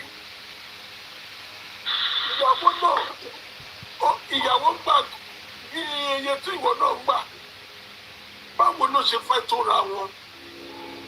àná wọn ti lé wọn bí ní pé wọn ń káwó lórí igi because ọkọ tí ń fi ìwà wọn nítorí wọn jọ ń dáwó pọ̀ ọkọ tí ń fi wọn pé chẹ́ńjì wà nílẹ̀ ọkọ tí ń sẹ́ǹdẹ̀ owó táptàpù tẹ́ bá wo táptàpù ọkọ tẹ́ bá rí èyí tó tó ti bọ́ta ní àárín oṣù kan. ó ti jẹ. bàbá màmá dọ́tà bàbá dúpẹ́ lọ́wọ́ ẹ̀ pé ó ti jẹ biscuit àti dírà agbárí ẹ̀ ti fẹ̀. bẹ́ẹ̀ ni tó òun kìíní ó ní ṣe pẹ̀lú sùúrù àti ìtọ́nisọ́nà. tó bá ní àwọn àgàgà àwọn ọmọ kéékèèké tó wọlé àwọn ẹ̀yin ìyá mi àtọ̀ ẹ̀yin bàbá mi tẹ̀ wá bíbà ẹjọ́ ẹ máa tó wọn sọ́nà bíkọ́sì ọ̀pọ̀lọpọ̀ wọn ò mọ̀ pé nǹkan tó wà lẹ́yìn ẹ̀fà ojú ẹ̀jẹ̀ lọ. èèyàn kan fi lé ilé 250 million lọ mí mo ní sọ̀rọ̀ bóyá bí n ṣe ń rówó tó mọ bí n ṣe ń rówó bí. ọ̀pọ̀lọpọ̀ wọn kò yé wọn. àwa náà làwọn máa tọ́ wọn sọ́nà gbogbo ètò yìí àti tọ́ra wa sọ́nà náà ni ọlọ́run á bò wá láṣìírí àṣírí wa ò ní tú ọmọ wa ò ní dọmọ lọ́mọ ẹ̀jọ́ ibikíbi tẹ́ bá ti ń rí pé ó rọ̀ wọn nǹkan bẹ́ẹ̀ yẹn ṣẹlẹ̀ ẹ̀jọ́ ẹ pè wọ́n jókòó ẹ ṣàlàyé fún wọn kò tó dà ìgbọ́ra ayé ara ẹni yé òun ló wà bẹ́ẹ̀ ọ̀pọ̀lọpọ̀ ìgbọ́ra wọn yé òun ló fi ń di pé ìgbéyàwó wọn dàrú ọkùnrin ń wo pé ìyàwó mi ti ní ìgbéraga torí ó ti délùú èyíkó ni obìnrin ń wo pé ọkọ mi ti ń hùwàkùwà kò rí bẹ́ẹ̀ ọ̀pọ̀lọpọ̀ wọn ò rí gẹ́gẹ́ bí wọ́n yẹ kí wọ́n ṣe rí kò dẹ̀ sí olùtọ̀nà fún wọn láti tọ́ wọn sọ́nà bó ṣe tọ́ bó ṣe yẹ ẹ ṣe gangan God bless you all. Thank you, sir. Thank you, sir. Mo fẹ́ bèrè wọn kan máa. Ẹ̀dá tó dẹ̀ bóyá náà lé mo fẹ́ bèrè kínní kan. Ẹ kọ́ ẹ̀. Kí obìnrin gbé ọmọ wọ obìnrin gbé ọkùnrin wọlé. This thing is happening for real. Okay. And the man to advise him that I just told him to be careful. One boy is a doctor in Nigeria, medical doctor, qualified doctor, gynecologist in Nigeria. But here will go only because the baby was rosy. I'm not the one I don't know if they send the motor home, you know, where I'm glad of. The money is not there. I want more to do with a monta. But what to see, alone see, or did you open Moloba? Ìyàwó tó ní ó ti bí ọmọ kan ló bí and the boy is about almost 29 years. 29. 29 yeah lọmọ yẹn. Ẹ̀tọ́mọ yẹn ó ti wọ ẹgbẹ́kẹgbẹ́ gbogbo òṣìṣẹ́ kò sí kankan. And the funny part ìdímà lọmọ ìdímà yunifásitì lọmọ yẹn lọ Nàìjíríà. Ìgbà tó dé kò sí anything. Then we one man can't hear him. The guy that's threatening with that boy. So we want to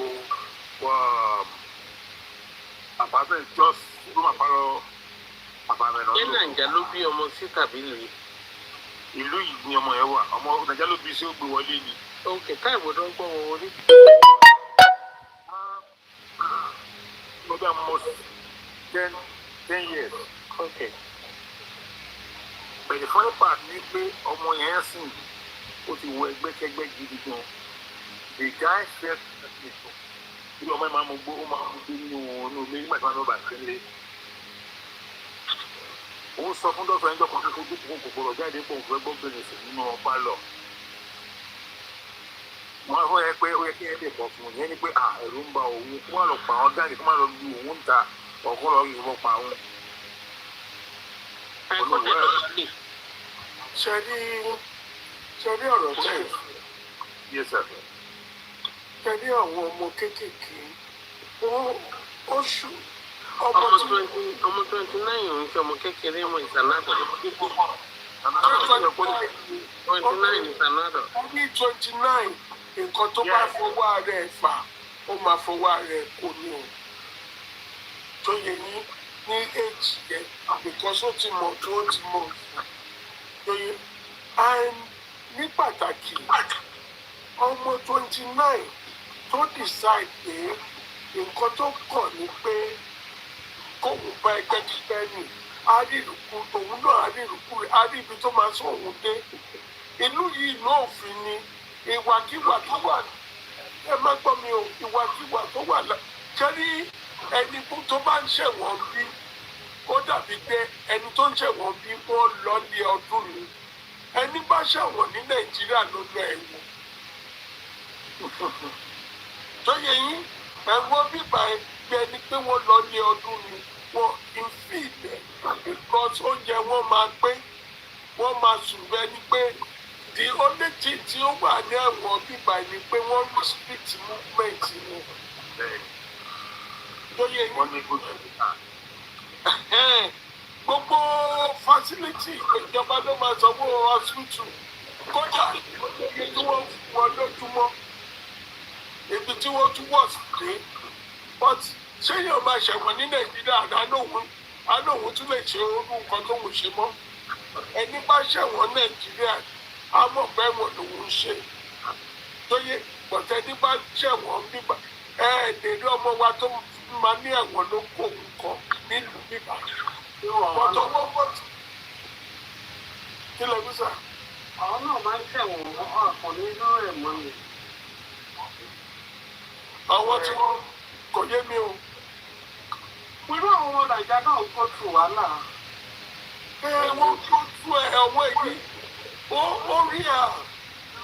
orí àwọn tí wọ́n kọ́ dáadáa ló wá jù wà ní báyìí ọ̀pọ̀lọpọ̀ ọmọ wa ló ń ṣoríire because a kọ́ wọn dáadáa àwọn ọmọ wa wá sí bíbáyìí wọ́n ní ìgbéga ṣóyè yín ọ̀pọ̀lọpọ̀ àwọn ọmọ wa tó bá dé bíbá orí wọn máa ń pé díẹ̀ inú wọn ló máa ń yàyàkúyà nítorí nǹkan tí wọ́n ti wò láti ilé pé bí wọ́n ṣe ń ṣe bí wá gbé àṣà yẹn wọ bí. pé ọ̀wọ́ pẹ́ di gánsà tẹ́bárí àwọn ọmọ wa nǹkan tí wọ́n ṣe jù àwọn ọmọ tó bá fẹ́ jà sí di òṣì wọ́n á ṣe wáyà lè fọwọ́ lẹ̀ èyí tó bá di ọmọ gidi ó máa fojú síwèé ẹ̀ ní o. àwọn ọmọ ta ní problem pẹ̀lú àwọn ọmọ tó wà between 10 to 16 to 18 àwọn nìkan la ní problem pẹ̀lú and ó máa ń ṣe mí láàánú báwọn èèyàn bá ń kóró àwọn ọmọ yẹn bọ̀ ní bíbá because ìwà tí wọ́n máa kọ́ wọn bí ìwà yẹn ó kù díẹ̀ káàtó ẹ má jẹ́ fẹnu bà bíbá náà jẹ́ àwọn kan kọ́ ọmọ tí wọ́n lákọ̀ọ́ yé o kò jẹ́ gbogbo ọmọ náà ló bàjẹ́ ọ ní bíbá yìí o mo jà wà ní wọ́n máa tì lọ́jọ́ kan tí ọmọ obìnrin kan rí mi ọmọ yẹn máa wà bíi 18, 20 bó ṣe rí mi ló ní dádìdádì tó kúnlẹ̀ ẹsẹ̀ méjì àwọn tí wọ́n jọ ń ṣiṣẹ́ wọ́n máa ti ní ṣọ́ọ̀ṣẹ̀ mi àwọn kan ní kí ló dé tó kúnlẹ̀ fún mi pé ṣọ́ọ̀ṣẹ̀ mi ó ní àwọn kan wá ń sọ fún pé ní ibi tí ọmọ yẹn ti wá tí wọ́n bá rí àgbàlagbà tó bá ti tó ẹgbẹ́ bàbá wọn dádì ni wọ́n máa pè tí wọ́n bá rí àgbàlagbà tó bá ti tó ẹgbẹ́ ìyá wọn mọ́mì ni wọ́n máa pè wọ́n dẹ̀ láti kúnlẹ̀ culture ni culture wọn bíbá yìí kò yàtọ̀ sí ẹni pé wọ́n fi ìgbà jí bàbá wọn lórí bẹ́ẹ̀ni pé ibi tọ́pọ̀ ti máa sọ fún ìyá pé are you stupid. wọ́n sọ bẹ́ẹ̀ rí i kọ́lọ́ọ̀nù ló ṣàánú wọn náà. ibi tọ́pọ̀ ti tó mọ́ ṣe pàtàkì ní. bẹ́ẹ̀ni òbí tó bímọ náà ó ṣe pàtàkì ṣẹ́ni òun obìnrin yìí ló ń bọmọ jẹ́ o. àwọn obìnrin tó tọ́jú ọmọ ṣe wà o ẹ̀yin ọmọ obìnrin ọmọ mi ní ọkọ ẹ̀ náà ti láyà àwọn méjì wọ́n ti ń gbé dèrè. ó tó wà ní nǹkan tẹ̀sán ọ̀pọ̀lọpọ̀ ọmọ ló ń bọ ọmọ jẹ́. ọ̀pọ̀lọpọ̀ ọmọ ti máa wọ bíi tó ti lé ní about 20 almost 23 or 25 èmi ni mo arrange ìwé tó fẹ́ ní fún fún yín ó fi ọmọ ìsìnà ìsìnkúlẹ̀ officer náà and also is in the army. ojú ẹ̀ kúrò ojú ọ̀la. ó tún wà ní army. bẹ́ẹ̀ ni sà. yes. ẹ̀yin alẹ́ mi ṣe méjèèjì. army a máa kọ́ lọ́jọ́ náà mi ni then àwọn àṣàgbà ṣe police yẹn bẹ́ẹ̀ tó bá ní ẹni ní army wọ́n máa pè ó máa lọ. wọ́n máa pàṣẹ ní mo ló ti tẹ́lẹ̀ ní wíyẹ̀ tó bá ti kó bá because kò ń ṣe full service kì í ní wọ́n lámì. bẹ́ẹ̀ tó bá ní ẹni ṣe. mo tún pé àwa tí wọ́n bí ire a máa ń tọ́ ọmọ dáadáa kò tí ọ̀pọ̀lọpọ̀ wa ta wá láti ilé náà láti because àwọn kan wà tẹ́gbá rí bí wọ́n ṣe tọ́ ọmọ kò dẹ̀ ní ọmọ ó máa ń pẹ́ kó tó yọ lára wọn ọmọ tí òbí ò bá rí tọ́ ọmọ ló ń dìdàkudà ọmọ ló ń di ọmọ tó ń gbébọn kiri ọmọ ní kọ́nà ṣàkókò wa ẹjọ́ ẹjẹ́ àtọ̀wọ̀n ọmọ wa dáadáa. ọlọ́run ló ń bá yàn tọmọ. ọlọ́run. ẹ̀rí foundation ló ṣe kókó nínú ẹni sùúrù bàbá mi. ẹ̀rí foundation ló ṣe kókó gan nínú ọmọ títọ́. ọ̀sọ̀tẹ̀ bá ti fi ilẹ̀ ọmọ lọmọ máa mú. then tó bá ti dé level kan akọ̀dẹ̀ máa bá wọn sọ̀rọ̀ ni. ọmọ tó bá máa yapò kí a yapò kí. ọmọ tó bá fẹ́ yapò kí a yapò kí ọlá ọlọ́run à ń jẹ ta fẹ́ rọmọ tán. àwọn kan dẹ̀ wà fẹ́ pé àti kékeré àwọn fún ara wọn ló bọmọ wọn jẹ́ in the sense pé kò lè bọ́mọ wọn wí ọmọ wọn bá ṣe nǹkan tí ò dáa kò ní lè sọ̀rọ̀ wá ní ẹ má sọ èmi mo bí nǹkan mi ó bá dẹ̀ ṣe òun máa tán wá láwọn àwọn best friend ọmọ. I don't believe in best friend until a level whereby your kids are matured enough. So you have to be a mother and a father to your children until ọba tí ń wọ uni ìyẹn máa bá wọn sọ̀rọ̀ rẹ̀ lókù. ọ̀sẹ̀ níta bá ti ń sọ pé irọ́ o well she is my best friend òun bá yé ọmọ jẹ́ ni. Be a mother to your child. Some children actually cry out for help. Torí ẹ̀ lẹ́lòmíì ṣe máa báwo ṣe pè ló ṣe máa ṣe nǹkan tó yẹ pé she needs your attention but we don't really grab that. Kò yẹ yín lè bọ́ ọmọ yín sọ̀rọ̀ ọmọ yín ṣe nǹkan ẹ̀dín fún nílò láti tó dáa. Ó ní pé ká má báyìí. Mọ́ mi lè sọ̀rọ̀ gidi. Ìṣèṣe ọlọ́run bá fún wa lẹ́nu. Wọ́n ní kí o má fi nà ọmọ. Lóye yín bọ̀tọ̀ ọwọ́ ẹ̀ láti dání bàbá gbádùn tó lágbára. Òye yín ìyẹn aṣọ fún wọn lẹ́sẹ̀kẹsẹ̀ ẹ̀wọ̀n tèmi mi yí ọmọ rògbò múná stupid and bastard sí wọn lára. Màdé sọ fún wọn pé bí ilé ẹ má lọ fẹjọ́ mi sùn. Mo ṣe rẹ̀ pé àwọn pídò yẹn mo ní wọ́n máa ń rọjú kiri tó bá gbé ẹ kúrò lọ́dọ̀ mi báyìí. Látọ̀ lọ jìyẹ síbi tí ọmọ tí ò ní yá ni. Ẹ̀yin mẹ́fà tàbí mẹ́wàá lẹ́ máa wà lórí TV kan.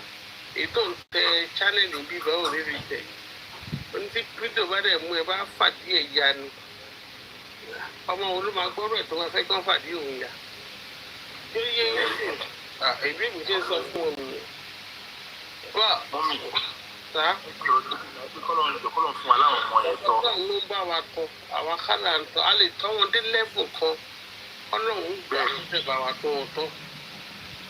Èyí ń kò tí wọ́n ti ṣe perfect island kọ́nà ń ṣàánú wa. Ẹgbẹ́ bá ń gbé Maryland ní USA, ibìkan wà tó ń pè ní ẹgbẹ́ ọmọ dọ́sítà. Màmá yẹn ọmọbìnrin tó ní tó ẹgbẹ́ iṣẹ́ ó láti lọ ṣiṣẹ́ láti lọ fún owó sanwó gbogbo ẹ̀. Ọ̀hún ọmọ kan tó dẹ̀ nínú ọmọ tó kan tó nínú yẹn tó bá ti lọ síbi iṣẹ́ láàárọ̀ ó tó dé lálẹ́ ọmọ ti délé.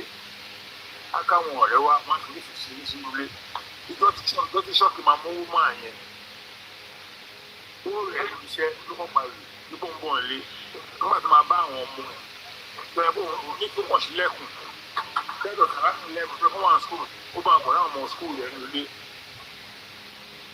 wọ́n ṣe ìdàrú wọ́n ṣe nílé yẹn gidi gan tó fún àwọn ọmọ sílẹ̀kẹ̀ gbogbo àwọn ọmọ tó wà bẹ́ẹ̀ wọ́n máa ń fèsì síbẹ̀ àwọn ọmọ tó dẹ̀ṣẹ̀ àwọn ẹ̀dì lọ ọmọ ló ṣàgbẹ́ àwọn ọmọ ìyá lọ tó gbé àyàrá sọ sí tù ìgbà tí yẹn sọ báyìí mo ní wẹ́ẹ̀ wọn mú tọmọ ẹni pẹ̀lú àdúrà wọn tó kọ́ ti sọ fún yẹn mọ́ ò lè ọmọ káàkiri wípé bẹ́ẹ̀ bẹ́ẹ̀ dẹ́sọ́ mọ́ ẹ ó ní pé wọ́n àbí ìṣòwò púpọ̀ lọ́pọ̀ àwọn ọjọ́ wàhálà ni ò mú mo sọ́ọ̀rì mi ìdásílò kan bẹ́ẹ̀ kò tọrọ ní wọn ní kò sí ọ̀tẹ́ni ẹ máa wí tó máa gbọ́ ọlọ́pàá kọ́ pé wọ́n á kó ṣéèdì sí lọ́rùn ọwọ́ náà tó lọ́wọ́ abẹ́ tọ́ wọn o ìyẹn ṣẹlẹ̀ ní mẹ́rin ló wá ń bì kọ́lọ́ńdọ̀ ṣàánú mi. Oríṣiríṣi nǹkan ló ń ṣẹlẹ̀ lórí ìlànà yẹn náà.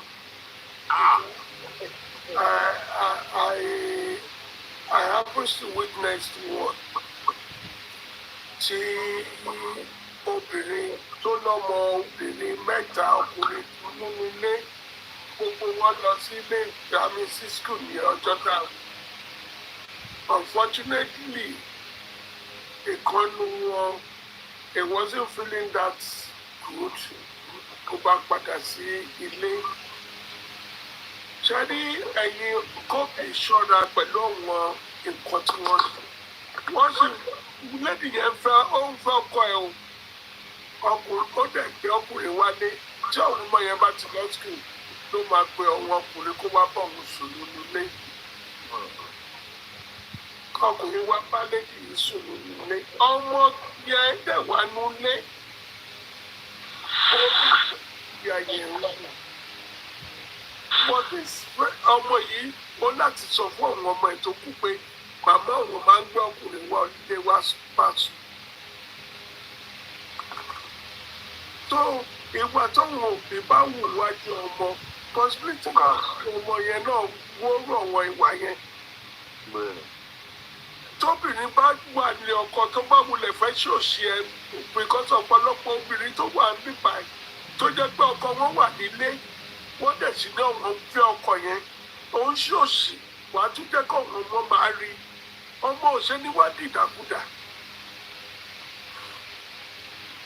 Ọlọ́ṣàánú. Mo bá pẹ́ lọ́kọ wá ti létí ọkùnrin kó ò fẹ́ mọ́ wọ́n kọ̀ mí kò fẹ́ èwo ni kí ọkùnrin kan mú ẹ lẹ́nu.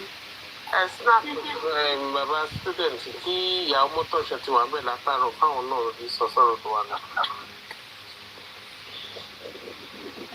Ẹ wà snap sir. No, I just said it all. Thank you sir. Ìyàwó mọ́tò ìṣòro ẹ bá sọ̀rọ̀ tó wà lẹ́yìn. Ẹ kalẹ̀ gbogbo ilé o, ẹ kalẹ̀ sà, ẹ kalẹ̀ máa o. Ẹ bá mi sà. Àwọn èèyàn ti sọ̀rọ̀ pálọ̀ ń ṣàánú o. Wọ́n ti sọ̀rọ̀ pálọ̀ bá wa tọ̀rọ̀ ọmọ wa o.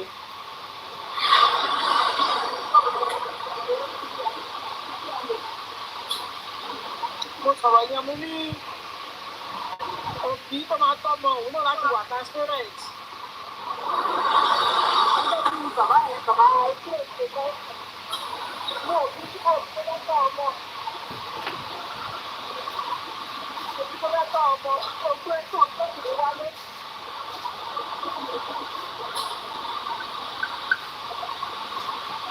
Ọjọ́ nìkan lọ bá o. Ní ọmọ yẹn tó bá dọ́là tọ́mọ ìrìn ẹ̀yàkuyà, àbọ̀mọ̀ ìrìn ẹ̀yàkuyà. Níwà ìwọ ló kọ̀ sí ẹ̀. Ìgbọ́sìn nǹkan táwọn ọmọ yẹn bá rí. Òun náà tí mo máa fi ṣe wà wù sí ẹ.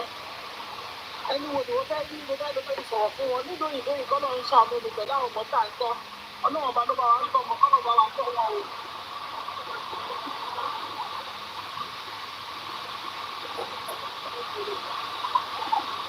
Àmì mà. Mo sọ̀rọ̀ máa ń kọ́ fún báyìí. Mo sọ̀rọ̀ máa ń kọ́ báyìí báyìí tí ọkọ̀ tí máa kọ́ gòkè. Tí máa kọ́ gòkè pé báwo ni o ò ṣe ní wà o ò ṣe ní ní ìkọ̀kọ̀ pẹ̀lú ọkùnrin tí wàá sóúnjẹ fún ọkùnrin. Ó dà pé mo ní lẹ́yìn ẹ̀wà ń bẹ̀rẹ̀ sọ̀rọ̀. Bẹ́ẹ̀ni. Tí mo sọ̀rọ̀ máa ń kan mo ní màá nìyẹn fún wọ́n ẹ̀pù mi òun máa ẹ̀pù mi máa ṣe é bẹ̀. Bẹ́ẹ̀ni mo rántí lọ. Sọ ní báwo ni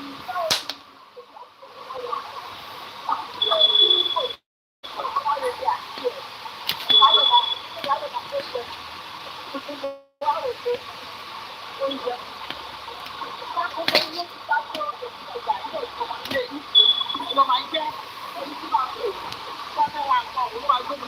fẹ́ níjọ́ tí màá nìyẹn máa fọ́ bù so ọmọ mi àwọn fẹ́ lọ fọṣọ ni wọ́n ṣe máa ṣì wá bàjẹ́ àwọn fẹ́ lọ fọṣọ wọ́n wá ní àwọn máa gbé lọ sí àpò àfọṣọ pé kí má wọ̀ ọ́ so ọmọ mi gẹ́gẹ́ sí ọmọ mi mo á ní oyè àkàjọ wá lóun lómi òun fẹ́ ṣàṣọmẹ́sì mo ní pé òun yẹ gbogbo fún òun fẹ́ ká kó lọ fọṣọ yìí náà tó bá dé wá wá ṣe ọwọ́ jẹ́ mọ́ ọwọ́ ní à ó fi pílẹ̀ òkú jẹ́ kó jẹ́ sọ́mẹ́jẹ̀ pé ìpínlẹ̀ kan dájú sí máṣíìnì ní pé kí mú àbúrò ẹ̀ kékeré fi jẹ́ ká lọ táwọn máa ẹ̀ bá lóde inú ìṣẹ̀ ọkọ bí mi wọ́n ní mo ti èmi nù ṣé mo fẹ́ pàtó ibi jọ́ kejì má ní wá sọ fún mi pé èmi bẹ́ẹ̀ bí ọmọ ẹ ṣe rí yá sí lánàá yẹn